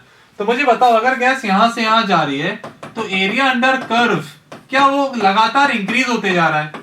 भाई टोटल एरिया तो लगातार बढ़ ही रहा था ना, आया ना? तो जो cumulative work done by system है, basically work done by gas, क्या वो कंटिन्यूअसली इंक्रीज हो रहा है? क्या दिक्कत है इसमें? ठीक है, ये समझ में आया सबको? हाँ सर। हाँ सर। अगर पीवी कर्व दिया हुआ है तो उसमें एरिया अंडर कर्व वो वर्क डन बाय गैस को रिप्रेजेंट करता है। ठीक है, इस पे कुछ क्वेश्चंस फ्रेम होते हैं, हम लोग आगे बढ़ते हैं। आगे बढ़ो। Yes sir. ठीक है, हाँ यहाँ पर हमसे कुछ चीजें और बोली गई, सब ध्यान से सुने, मैं आपको कुछ चीजें बताता हूँ। मैं जो हीट सप्लाई करता हूँ सिस्टम को, उसके दो पार्ट होंगे, एक उससे इंटरनल एनर्जी चेंज होगी, एक का यूज करके गैस वर्क कर देगी। ठीक है, जो चेंज इन इंटरनल एनर्जी होती है वो होती है F/2 चेंज इन टेम्परेचर, और जो वर्क डन बाय गैस है वो प्रोसेस डिपेंडेंट है।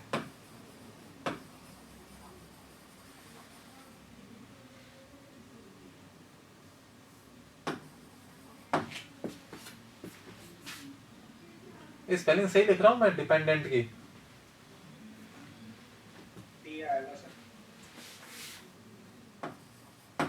ठीक है, सब ध्यान से देखें। अगर मुझे गैस का इनिशियल टेम्परेचर और फाइनल टेम्परेचर पता हो तो क्या उसी की हेल्प से मैं चेंज इन इंटरनल एनर्जी बता सकता था, है ना? अगर मुझे गैस का इनिशियल और फाइनल टेम्परेचर पता हो तो उसी की हेल्प से मैं चेंज इन इंटरनल एनर्जी बता दूंगा। एक्चुअल में जो चेंज इन इंटरनल एनर्जी है ना, मैं इसको स्टेट फंक्शन बोलता हूं। ये पाथ टेकन बाय गैस पर डिपेंड ही नहीं करती है भाई। गैस को मैं एक स्टेट से दूसरी स्टेट तक ले जाने के लिए किस प्रोसेस का यूज कर रहा हूं उससे मतलब नहीं है, मुझे बस मतलब है इनिशियल और फाइनल टेम्परेचर से। चाहे प्रोसेस कोई सी भी क्यों ना हो रही हो, अगर इनिशियल और फाइनल टेम्परेचर पता हो तो मैं चेंज इन इंटरनल एनर्जी बता दूंगा। पर वर्क डन जो है वो अलग अलग प्रोसेस के लिए अलग अलग होता है। ठीक है, वो प्रोसेस पर डिपेंड करता है, वो इनिशियल और फाइनल स्टेट पर डिपेंड नहीं करता है, वो प्रोसेस डिपेंडेंट क्वांटिटी है ना। मान लो मैं एक पीवी कर्व बनाऊं और यहां से यहां तक गैस को लेके जाऊं, है ना, ये इनिशियल प्रेशर वॉल्यूम यहां पर कुछ, यहां फाइनल प्रेशर वॉल्यूम, तो ये जो टोटल एरिया अंडर कर्व है वो वर्क बताएगा। मैं इस स्टेट से स्टेट तक ऐसे भी ले जा सकता था गैस को, तो उस केस में ये वाला एरिया अंडर कर्व वर्क देता। तो इनिशियल और फाइनल स्टेट चाहे सेम क्यों ना हो पर एरिया अंडर कर्व अलग अलग आ रहा है। तो एक्चुअल में वर्क डन जो है वो प्रोसेस डिपेंडेंट क्वांटिटी है, पर चेंज इन इंटरनल एनर्जी वो सिर्फ इनिशियल और फाइनल टेम्परेचर पर डिपेंड करती है। तुम कोई सा प्रोसेस क्यों ना लेके जाओ, अगर इनिशियल और फाइनल टेम्परेचर पता हो तो यहां पुट कर दो। ठीक है, तुमको चेंज इन इंटरनल एनर्जी मिल जाएगी। क्या ये बात समझ में आ रही है? हाँ सर।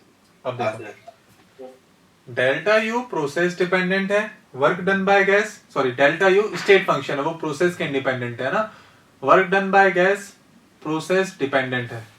तो इनका सम, क्या ये चीज भी प्रोसेस डिपेंडेंट होगा? ठीक है, ये चीज अलग अलग प्रोसेस के लिए अलग अलग आ रही है तो ये चीज भी अलग अलग आएगी। क्या ये बात समझ में आ रही है सबको? हाँ सर। ठीक है, तो एक बार इसको नोट कर लो, उससे अपन आगे बढ़ते हैं। मैं इस क्वेश्चन के बारे में बात करता हूं।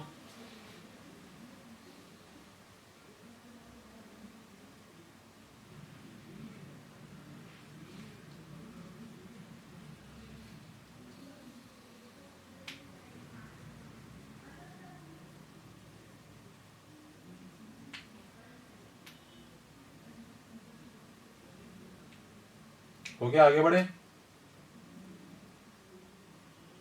आगे बढ़ूं।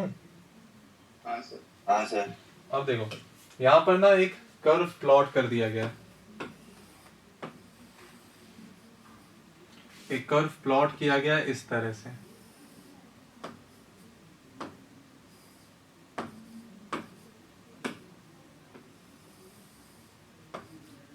प्रेशर वर्सेस वॉल्यूम का कर्व है। बोला जा रहा है the three processes from a thermodynamic cycle as shown in PV curve for an ideal gas. ठीक है, 1 से 2 एट कांस्टेंट टेम्परेचर हो रहा है। 1 से 2 जो है वो आइसोथर्मल है।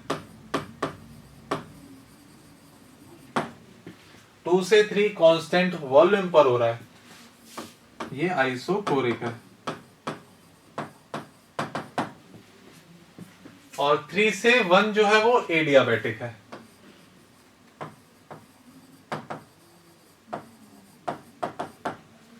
और कुछ टेम्परेचर बताए गए हैं भाई। आइसोथर्मल है, इस पूरे पे टेम्परेचर कांस्टेंट, मतलब 1 पे टेम्परेचर 300 केल्विन है, 2 पर भी 300 केल्विन है, और 3 पर बता दिया गया 275 केल्विन।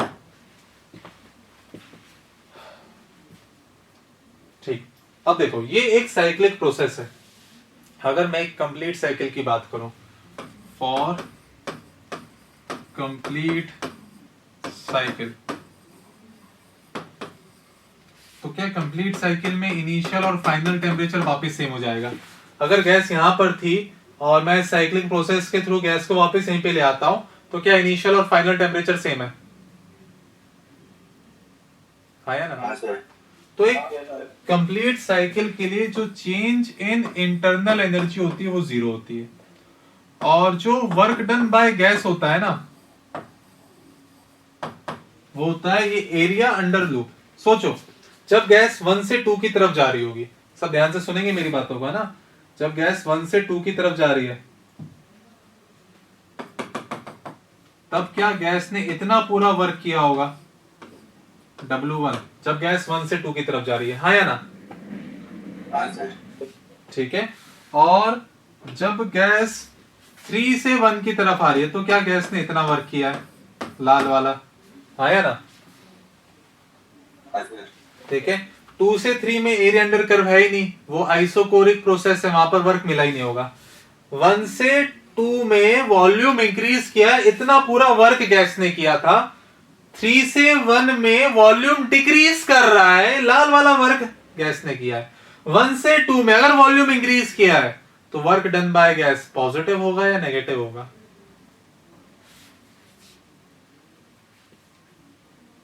पॉजिटिव। पॉजिटिव है ना। अगर गैस का वॉल्यूम इंक्रीज होता है तो गैस पॉजिटिव वर्क करती है ना। तो ये ब्लू वाला इतना पूरा वर्क पॉजिटिव है, ये जो लाल वाला है इसको W2 बोल दूं तो इतना वर्क नेगेटिव है। अगर मैं टोटल वर्क की बात करूं तो इनको ऐड करता विद साइन तो सब्ट्रैक्ट हो जाते हैं। तो बेसिकली जो ये वाला वॉल्यूम है, ये वाला जो वॉल्यूम है, ये दिख रहा है क्या कर रहा हूं यहां पर, ये वाला जो वॉल्यूम है, बात समझ में आ रही है क्या बोल रहा हूं? हाँ सर। Yes sir. क्या इतना टोटल वर्क बाय गैस मिलने वाला है मुझे? हाँ सर।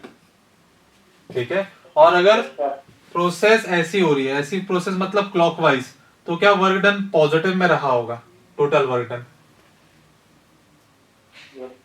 ठीक है। सोचो अगर प्रोसेस एंटी क्लॉकवाइज कर देता तो 2 से 1 में मुझे नेगेटिव वर्क मिलता, पूरा नेगेटिव वर्क, और 1 से 2, 1 से 3 में नीचे वाला पॉजिटिव मिलता।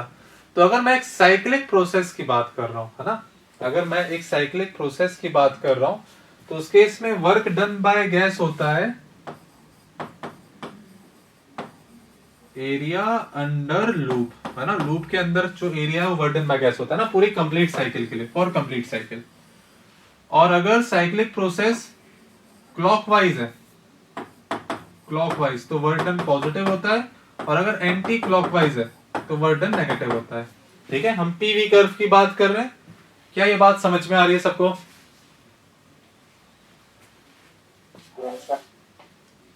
क्लियर है ना सबको क्या बोल रहा हूं? ये कोई कंफ्यूजन इसमें? ये समझ में आया है? Yes sir. हाँ सर। ठीक है।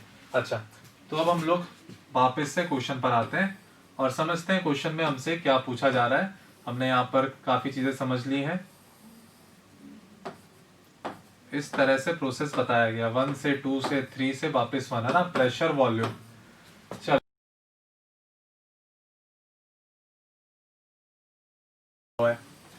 एक्चुअल में वो सिर्फ प्रोसेस 2 से 3 के लिए लिखा हुआ है, ठीक है, जिसको हम ये समझ ले रहे थे कि वो कंप्लीट साइकिल के लिए लिखा है।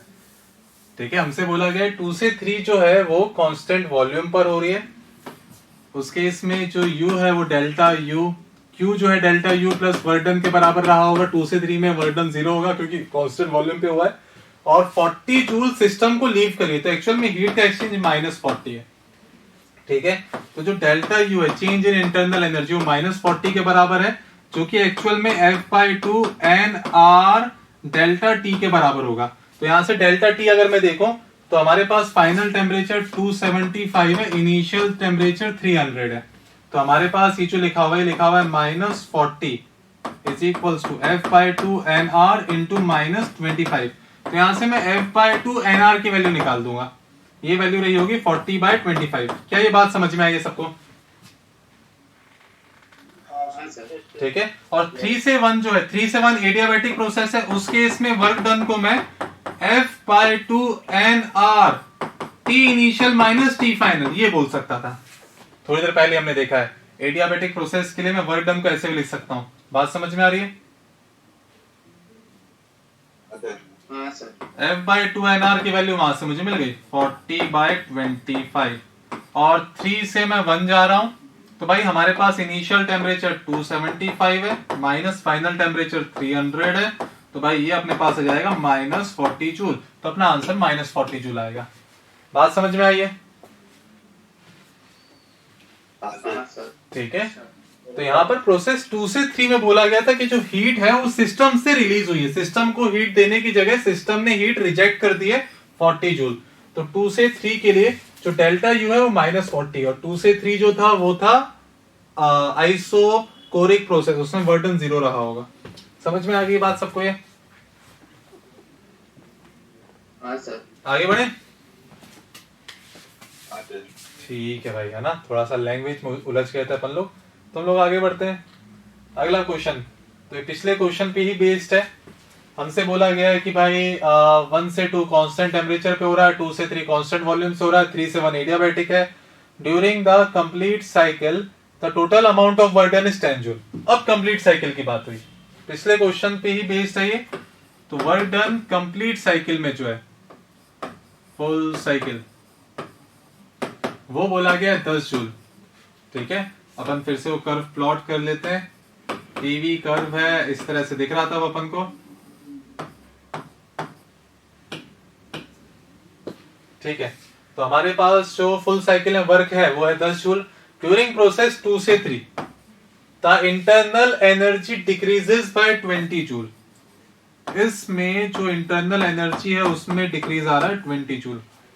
ठीक है, ड्यूरिंग प्रोसेस 3 से 1 20 joule of work is done on gas, done on system, है ना। यहाँ पे हमसे बोल दिया वर्क डन इज -20 जूल। ठीक है, डेटा बदल दिया, पिछले क्वेश्चन का फिगर सेम है, डेटा अलग है ना। How much heat is added in the system during 1 से 2।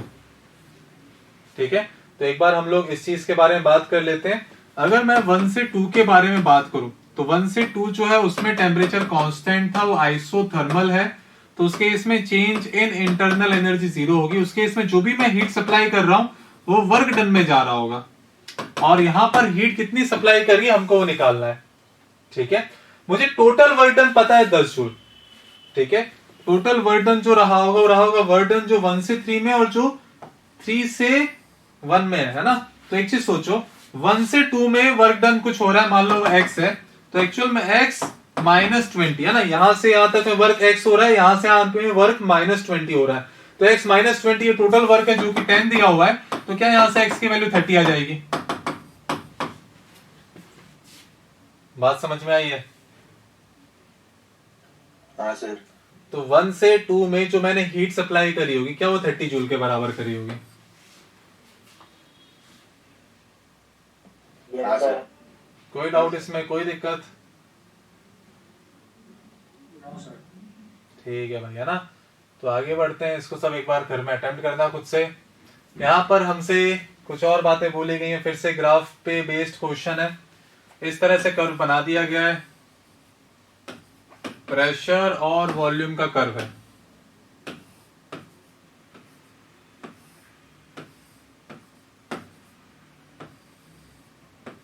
ठीक है, इस तरह से कर्व बना हुआ है हमारे पास। ये ए बी सी डी बोल दिया गया है। When a system is taken from state A to state B along the path A C B, जब इससे लेके जा रहे हैं, it is found that the quantity of heat 200 joule is absorbed by the system, मतलब इतनी heat हमने system को सप्लाई करी, and a work of 80 joule is done by it, है ना। इस प्रोसेस में जो वर्क डन है वो है 80 जूल। तो Q बराबर जो है वो होता है delta U plus work done. ACB के लिए मुझे बोला गया है कि हीट सप्लाई 200 जूल है और जो वर्क डन है वो 80 जूल है। तो क्या मैं ये बता पाऊंगा कि ACB में जो इंटरनल एनर्जी में चेंज आ रहा है वो कितना है ACB में, हाँ या ना?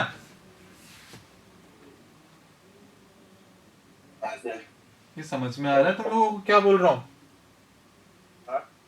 ठीक है। उसके बाद बोला गया along the path ADB, ADB में जो हीट हमने सप्लाई करी है वो है 144 जूल। तो ADB में वर्क कितना मिल रहा होगा? तो अगर ADB के लिए इक्वेशन लिखूं तो हीट सप्लाइड जो है वो रहा होगा delta U plus work done. अब मुझे बताओ A से B तक जाना है, मैं ACB रास्ते का यूज करूं या ADB रास्ते का यूज करूं? डेल्टा U सेम होगा कि अलग होगा? सेम। अगर हमने पहले वाली इंफॉर्मेशन से डेल्टा U निकाल लिया है कि ACB वाला डेल्टा U 120 है, तो ADB वाला डेल्टा U भी 120 होगा। क्या यहां से वर्क डन आ गया है? बात समझ में आ रही है? ठीक है।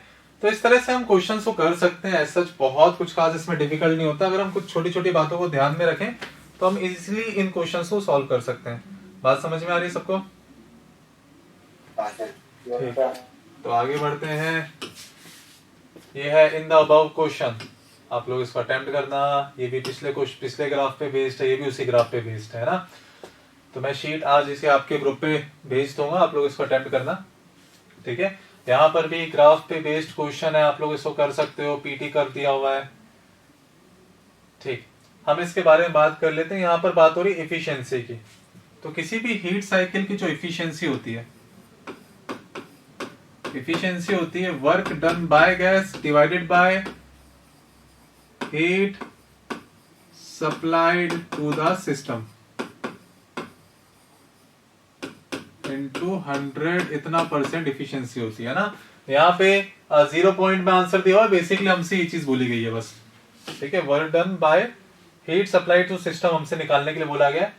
हमसे बोला गया है a thermodynamic cycle takes heat energy at high temperature and rejects energy at lower temperature is amount of energy rejected to the lower temperature is 3 times of work done by the cycle. अब देखो होता है क्या, जो मैं heat supply कर रहा हूं, है ना, कुछ इस तरह की बात होती है। मान लो हमारे पास ये सिस्टम है,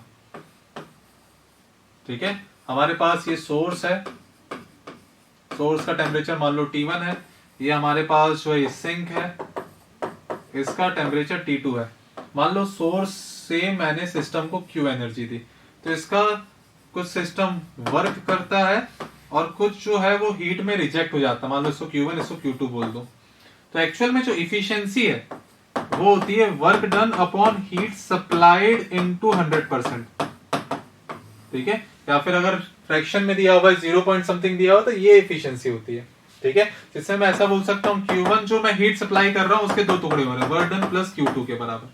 ठीक है, जैसे मैं आपको एक एग्जांपल बताता हूँ। यहाँ पर जो भी हम साइक्लिक प्रोसेस की बात करते हैं, एक्चुअल में हम हीट इंजन की बात कर रहे हैं। जैसे अपने जो गाड़ियों में जो इंजन है, तो होता क्या है कि हम पेट्रोल को बर्न कर रहे हैं और उससे जो एनर्जी मिल रही है उसका एक पोर्शन गाड़ी को चलाने में यूज हो रहा है और एक पोर्शन इंजन रिजेक्ट भी कर रहा है। इंजन जो रिजेक्ट कर रहा है वो कहां दिख रहा होगा? तुम इंजन को जाके टच करो, क्या इंजन गर्म हो चुका होगा, हाँ या ना? हाँ सर। तो एक्चुअल में इंजन को गर्म करने में जो हीट यूज हो रही है वो वर्क में कन्वर्ट नहीं हो पाई, वो रिजेक्ट हो गई थी। ठीक है, तो एक्चुअल में जो भी हम हीट सप्लाई कर रहे हैं उसका एक पोर्शन तो वर्क में जाता है, एक पोर्शन रिजेक्ट हो जाता है। ठीक है, वो बेसिकली बॉडी को गर्म कर रहा होगा। तो हमारे पास जो एफिशिएंसी होती है वर्क डन बाय Q1। यहाँ पर क्या बोला गया है कि जो हीट रिजेक्ट हो रही है, मान लो जैसे इस फिगर में जो Q2 है वो है 3 टाइम्स ऑफ वर्क डन, तो एफिशिएंसी बतानी है ना। मैं जानता हूं भाई Q1 जो है वो है Q2 प्लस वर्क डन, है ना। जो मैं हीट सप्लाई कर रहा हूं उसका एक पोर्शन रिजेक्ट हो जा रहा है, एक पोर्शन वर्क में कन्वर्ट हो रहा है, और जो Q2 है इसको 3 टाइम्स ऑफ वर्क डन बोल सकता हूं प्लस वर्क डन। तो यहाँ से Q1 आ रहा है 4 टाइम्स ऑफ वर्क डन के बराबर। तो यहाँ से एफिशिएंसी की बात करूं तो हो जाएगा वर्क डन बाय Q1, या फिर वो रहा होगा 1/4 या फिर 0.25। क्या ये चीज समझ में आ गई है सबको? ठीक है, आगे बढ़े। ठीक है भाई, है ना। तो आगे बढ़ते हैं। कॉम्प्रहेंशन, हमसे बोला गया है कि अगर देखो, अगर हम कई सारी गैस को मिक्स कर दें तो उसका इक्विवेलेंट मोलर मास या फिर इक्विवेलेंट डिग्री ऑफ फ्रीडम वगैरह कैसे निकालना होता है उसके बारे में हम लोग बात करते हैं ना। तो equivalent molar mass of mixture,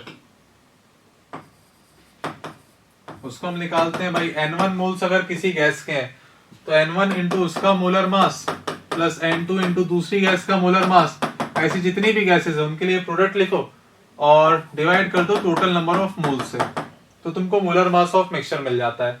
वहीं अगर मान लो मैं डिग्री ऑफ फ्रीडम की बात करूं तो हमारे पास जो मिक्सचर है उसकी डिग्री ऑफ फ्रीडम क्या रही होगी, तो उसके लिए भी ये करेंगे N1 F1 plus N2 F2 and so on divided by total number of moles. बात समझ में आ रही है कैसे निकालना है?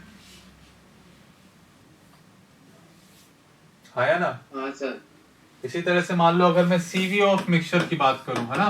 CV का मतलब होता है molar heat capacity at constant volume. भाई कांस्टेंट वॉल्यूम में कितनी हीट दूं ताकि 1 मोल गैस का टेम्परेचर 1 डिग्री सेल्सियस से राइज कर सकूं। याद करो हमने लास्ट लेक्चर में स्पेसिफिक हीट कैपेसिटी की बात करी थी। स्पेसिफिक हीट कैपेसिटी होता है कि भाई 1 ग्राम को कितनी हीट दूं ताकि उसका टेम्परेचर 1 डिग्री सेल्सियस से राइज हो। उसी तरह से मोलर हीट कैपेसिटी है कि 1 मोल को कितनी हीट दूं ताकि टेम्परेचर 1 डिग्री सेल्सियस से राइज हो। मोलर हीट कैपेसिटी अलग अलग प्रोसेस के लिए अलग अलग होता है। CV का मतलब होता है molar heat capacity at constant volume. अगर एक गैस एक कंटेनर में फिल्ड है जिसमें वॉल्यूम उसका कांस्टेंट है तो उसको कितनी हीट दूं ताकि 1 मोल गैस का टेम्परेचर में 1 डिग्री सेल्सियस से राइज कर सकूं, तो उसको हम बोलते हैं CV। तो अगर मान लो मेरे पास CV ऑफ मिक्सचर की बात करो, है ना, तो भाई किसी भी गैस के लिए CV की वैल्यू जो है वो निकल के आती है F/2R। ठीक है, किसी भी गैस के लिए CV की वैल्यू F/2R निकल के आती है। अगर मैं CP की बात करूं तो CP की वैल्यू होती है F/2R प्लस R, है ना, जिसमें ये जो चीज है उसको CV भी बोल देते हैं कई बार, है ना, या फिर F/2 प्लस 1R। ठीक है, अगर अपन को याद हो तो उतना बेटर होगा। ठीक है, अगर मैं CV की बात करूं भाई कांस्टेंट वॉल्यूम पे कितनी हीट दूं ताकि 1 मोल का टेम्परेचर 1 डिग्री सेल्सियस से राइज हो जाए, तो इतनी हीट देनी पड़ेगी। कांस्टेंट प्रेशर पर इतनी हीट देनी पड़ेगी। बात समझ में आ रही है? हाँ सर। अच्छा, कांस्टेंट प्रेशर कांस्टेंट वॉल्यूम के अलावा कोई जनरल प्रोसेस भी हो ही सकता था, तो किसी जनरल प्रोसेस में जो हीट देनी होती है ना, molar heat capacity for general process, तो ये डिराइव करने में जो निकल के आता है F/2R plus work done upon N delta T। ठीक है, किसी जनरल प्रोसेस के लिए जो C की वैल्यू निकल के आती है, मोलर हीट कैपेसिटी की वैल्यू, वो ये निकल के आती है। मुझे बताओ तुम क्या किसी भी जनरल प्रोसेस के लिए वर्क डन निकाल सकते हो, हाँ या ना? हाँ सर। वो हमने सीखा है थोड़ी देर पहले, याद आ रही है बातें? हाँ सर। ठीक है, वो था P final V final minus P initial V initial upon 1 minus x। ठीक है, या फिर वो था NR delta T upon 1 minus x। वो निकालो, यहां पुट कर दो। ठीक है, N डेल्टा T से डिवाइड कर दो और F/2R, है ना, F is degree of freedom. तो यहां से तुम किसी भी जनरल प्रोसेस के लिए तुम C की वैल्यू निकाल सकते थे, है ना। कई बार क्या होता है कि एक साथ बहुत सारी गैस को मिक्स कर लेते हैं और बोलते हैं कि CV ऑफ मिक्सचर बताओ। तो जिस तरह से यहाँ पर हम मोलर मास ऑफ मिक्सचर या फिर degree of freedom of mixture निकाल रहे थे, उसी तरह से CV ऑफ मिक्सचर निकाल सकते हैं। हो जाएगा N1 CV1 plus N2 CV2 and so on divided by total number of moles.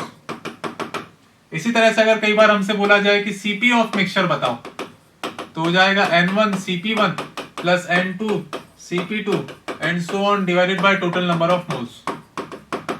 कई बार क्या होता है, हमसे बोला जाता है गामा ऑफ मिक्सचर बताओ, तो गामा को मैं CP बाय CV भी बोल सकता हूं। तो आप करो क्या, मिक्सचर का CP निकालो, मिक्सचर का CV निकालो, उनका रेशियो ले लो, तो गामा ऑफ मिक्सचर मिल जाएगा। बात समझ में आ रही है क्या बोल रहा हूं? ठीक है, ये फॉर्मूले अगर अपन को याद होंगे तो अपन मिक्सचर के लिए कोई भी चीज निकालने में कोई दिक्कत नहीं आने वाली है। क्लियर है? कोई दिक्कत इसमें किसी को? No sir. ठीक है, तो यहाँ पर हीलियम के 5 मोल्स है, तो हीलियम मोनो एटॉमिक है, हीलियम के लिए डिग्री ऑफ फ्रीडम 3 होगा। हाइड्रोजन के 2 मोल्स है, तो हाइड्रोजन डायटोमिक है, हाइड्रोजन गैस के बारे में बात हो रही है, तभी उसका मोलर मास भी 2 ग्राम बोला है। तो डायटोमिक के लिए डिग्री ऑफ फ्रीडम 5 है। ठीक है, equivalent molar mass of mixture हो जाएगा 5 into molar mass of helium plus 2 into molar mass of hydrogen gas divided by total number of moles.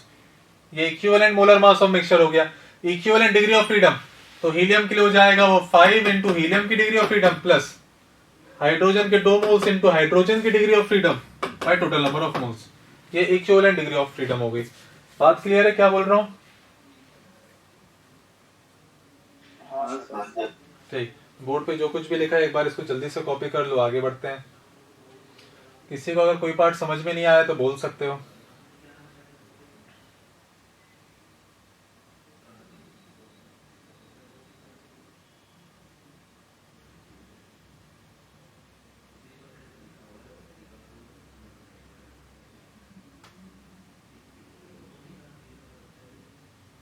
Clear है? आगे बढ़े।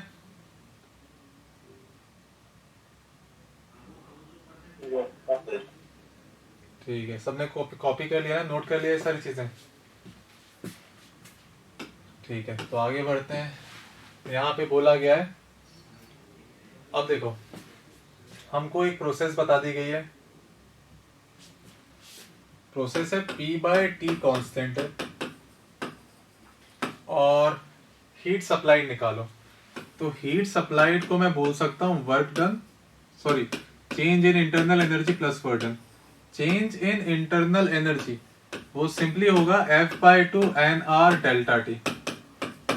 हमसे बोला गया 1 mole of mono atomic gas, तो मोनो एटॉमिक के लिए degree of freedom 3/2 into 1 into R, और टेम्परेचर जो है वो फाइनल 2 T0 है, इनिशियल T0 है। क्या इससे तुमको डेल्टा U मिल गया है? हाँ या ना?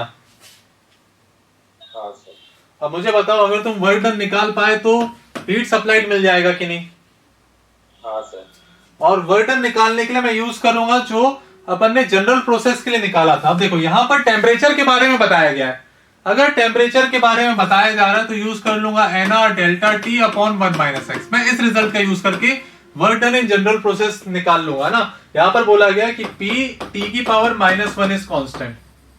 अब जनरल प्रोसेस के लिए मैंने रिजल्ट याद किया था P V की पावर x कांस्टेंट, मैंने ये रिजल्ट याद किया था P V की पावर x कांस्टेंट वाला। ठीक है, तो यहाँ पर जो टेम्परेचर लिखा हुआ है इसको अगर मैं आइडियल गैस इक्वेशन का यूज करूं तो टेम्परेचर की जगह लिख सकता हूं PV बाय NR, इसकी power -1 is equals to constant, या फिर लिखा हुआ है ये हमारे पास क्या लिखा है P की पावर 0 V की पावर -1 इज कांस्टेंट। सही लिख रहा हूं? कुछ गलत तो नहीं किया मैंने? समझ में आ रहा है सबको ये? हाँ सर। अच्छा, यहां से अगर देखा जाए तो इसको बताऊं क्या लिख सकता हूं P V की पावर -1/0 कांस्टेंट। तो यहां से x की वैल्यू, क्या x की वैल्यू -∞ आ रही है? हाँ सर। ठीक है, मैंने कोशिश करी है मैं जनरल प्रोसेस को इस फॉर्मेट में लिख सकूं, तो भाई उस फॉर्मेट में लिखने की कोशिश करी तो x की वैल्यू -∞ आई। तो यहां पर जब x की वैल्यू पुट कर दूंगा -∞, तो उस केस में वर्क डन बाय गैस मुझे 0 मिल जाएगा। एक मिनट, मैंने गलत लिख दिया था क्वेश्चन में P बाय, हाँ क्वेश्चन में बोला गया P/V कांस्टेंट है या फिर P V की पावर -1 कांस्टेंट है, तो यहां से x की वैल्यू आ जाएगी -1, उसको उठा के यहां पुट कर दोगे। और टेम्परेचर पुट करोगे क्या हीट सप्लाइड मिल गया है, हाँ या ना? हाँ सर। ठीक, और इससे चलो ये भी क्लियर हो गया कि अगर मुझे प्रेशर और टेम्परेचर में रिलेशन दिया हो, प्रेशर और टेम्परेचर में दिया होता तो करेंगे क्या, प्रेशर और वॉल्यूम का निकालेंगे, उससे एक्स मिलेगा, उसको वहां पुट करेंगे। ठीक है, ये समझ में आ रहा है क्या कर रहा हूं? कोई दिक्कत इसमें किसी को? अगर हीट सप्लाइड वगैरह पूछा गया ना तो आप इस इक्वेशन का यूज करो, क्योंकि क्या होता है जनरल प्रोसेस अगर कभी लिख दी गई है तो डेल्टा यू लिखना तो आसान है, और वर्क डन जनरल प्रोसेस में उसका रिजल्ट अपन को पता था, अपन को बस प्रोसेस को P इंटू वी की पावर x उस फॉर्मेट में लिखना है, फिर वैल्यू पुट करेंगे अपना आंसर आ जाएगा। आगे बढ़े? हाँ सर। ठीक है, आगे फिर से जनरल प्रोसेस के लिए मोलर हीट कैपेसिटी पूछी है, जनरल प्रोसेस के लिए है ना, हमसे बोला गया 2 मोल है डायटोमिक गैस के, तो जनरल प्रोसेस के लिए मोलर हीट कैपेसिटी होती है F/2R plus work done upon an delta T. ठीक है, अच्छा मुझे यहां पर एक रिलेशन दिया हुआ है P T की पावर 2/V इज कांस्टेंट, तो सबसे पहले तो यहां पर सिर्फ P और V लिखना चाहता हूं ना, लिखने की कोशिश करता हूं, तो लिखा हुआ है P/V और टेम्परेचर को लिख देता हूं PV/NR की पावर 2, ये कांस्टेंट है, तो यहां से अगर देखा जाए तो लिखा हुआ है P की पावर 3 V की पावर 1 इज कांस्टेंट, या फिर लिखा हुआ है P V की पावर 1/3 इज कांस्टेंट। क्या यहां से तुमको x मिल गया? समझ में आ रहा है? हाँ सर। x मिल गया तो भाई वर्क डन बता दोगे, वो रहा होगा nr delta T upon 1 minus x। Work done को उठा के यहां पुट करो, n डेल्टा टी कट जाएगा, डायटोमिक गैस है, डिग्री ऑफ फ्रीडम 5 रहा होगा, उसको यहां पुट करो, क्या मोलर हीट कैपेसिटी मिल जाएगी इस जनरल प्रोसेस के लिए, हाँ या ना? हाँ सर। ठीक है, समझ में आ रहा है क्या कर रहे हैं यहाँ पर? हाँ सर। ठीक है, अगर कुछ जनरल चीजें हमको याद हो, कुछ रिजल्ट्स याद हो, तो हम सारे क्वेश्चंस कर सकते हैं, कोई दिक्कत नहीं आने वाली है ना, बढ़िया तरीके से कर सकते हैं। ये अपने आप में एक अच्छे लेवल का क्वेश्चन है, पर अगर मुझे कुछ चीजें याद हो कि वर्क डन जनरल प्रोसेस के लिए कैसे निकालना है, molar heat capacity general process के लिए कैसे लिखनी है, तो मैं इसको आसानी से कर दे रहा हूँ। ठीक है, बाकी अगर ये रिजल्ट ना पता हो, जनरल प्रोसेस का वर्क डन ना पता हो, जनरल प्रोसेस के लिए मोलर हीट कैपेसिटी ना पता हो, तो ये क्वेश्चन पढ़ के ऐसा लगेगा पता नहीं क्या पूछ लिया गया है। ठीक है, आगे बढ़े? ठीक है, हमारे पास एक कर्व वाला क्वेश्चन है, आप लोग अटेम्प्ट करना फिर से कर्व वाला क्वेश्चन। ठीक है, तो ये सारे क्वेश्चन जो है इसको एक बार आप लोग अटेम्प्ट करना, आप लोग एक नॉर्मल ग्राफ वाले क्वेश्चन है, मैं ये सारी जो शीट है, ये शीट अभी थोड़ी देर में ग्रुप पे अपलोड कर दूंगा। ठीक है, 25 क्वेश्चंस की शीट है, इसमें अगर कोई डाउट फंसता है तो अपन नेक्स्ट लेक्चर में इसको डिस्कस कर लेंगे। ठीक है, समझ में आई ये बातें सबको? चलो, तो इसी के साथ आज का लेक्चर हम लोग यहीं पर एंड करते हैं, और इसके आगे नेक्स्ट लेक्चर में मिलेंगे। और अगर कोई ऐसा इंसान जो कि भाई क्रैश कोर्स में लेट जुड़ा है, तो क्रैश कोर्स के जो मेरे वीडियोस है मैं सीधे यूट्यूब पे अपलोड कर दे रहा हूँ, वो स्टोर पे नहीं डाल रहा हूँ, है ना। बाकी सब्जेक्ट्स के वीडियो आप लोग ऐप पे देख सकते हो गया ना, ऐप और वेबसाइट पर, तो मैं स्टोर पे ऐड नहीं कर रहा हूँ, ऐप पे अपलोड नहीं कर रहा, मैं सीधे यूट्यूब पे डाल दे रहा हूँ, यूट्यूब पे देख लेना। ठीक है, कोई दिक्कत?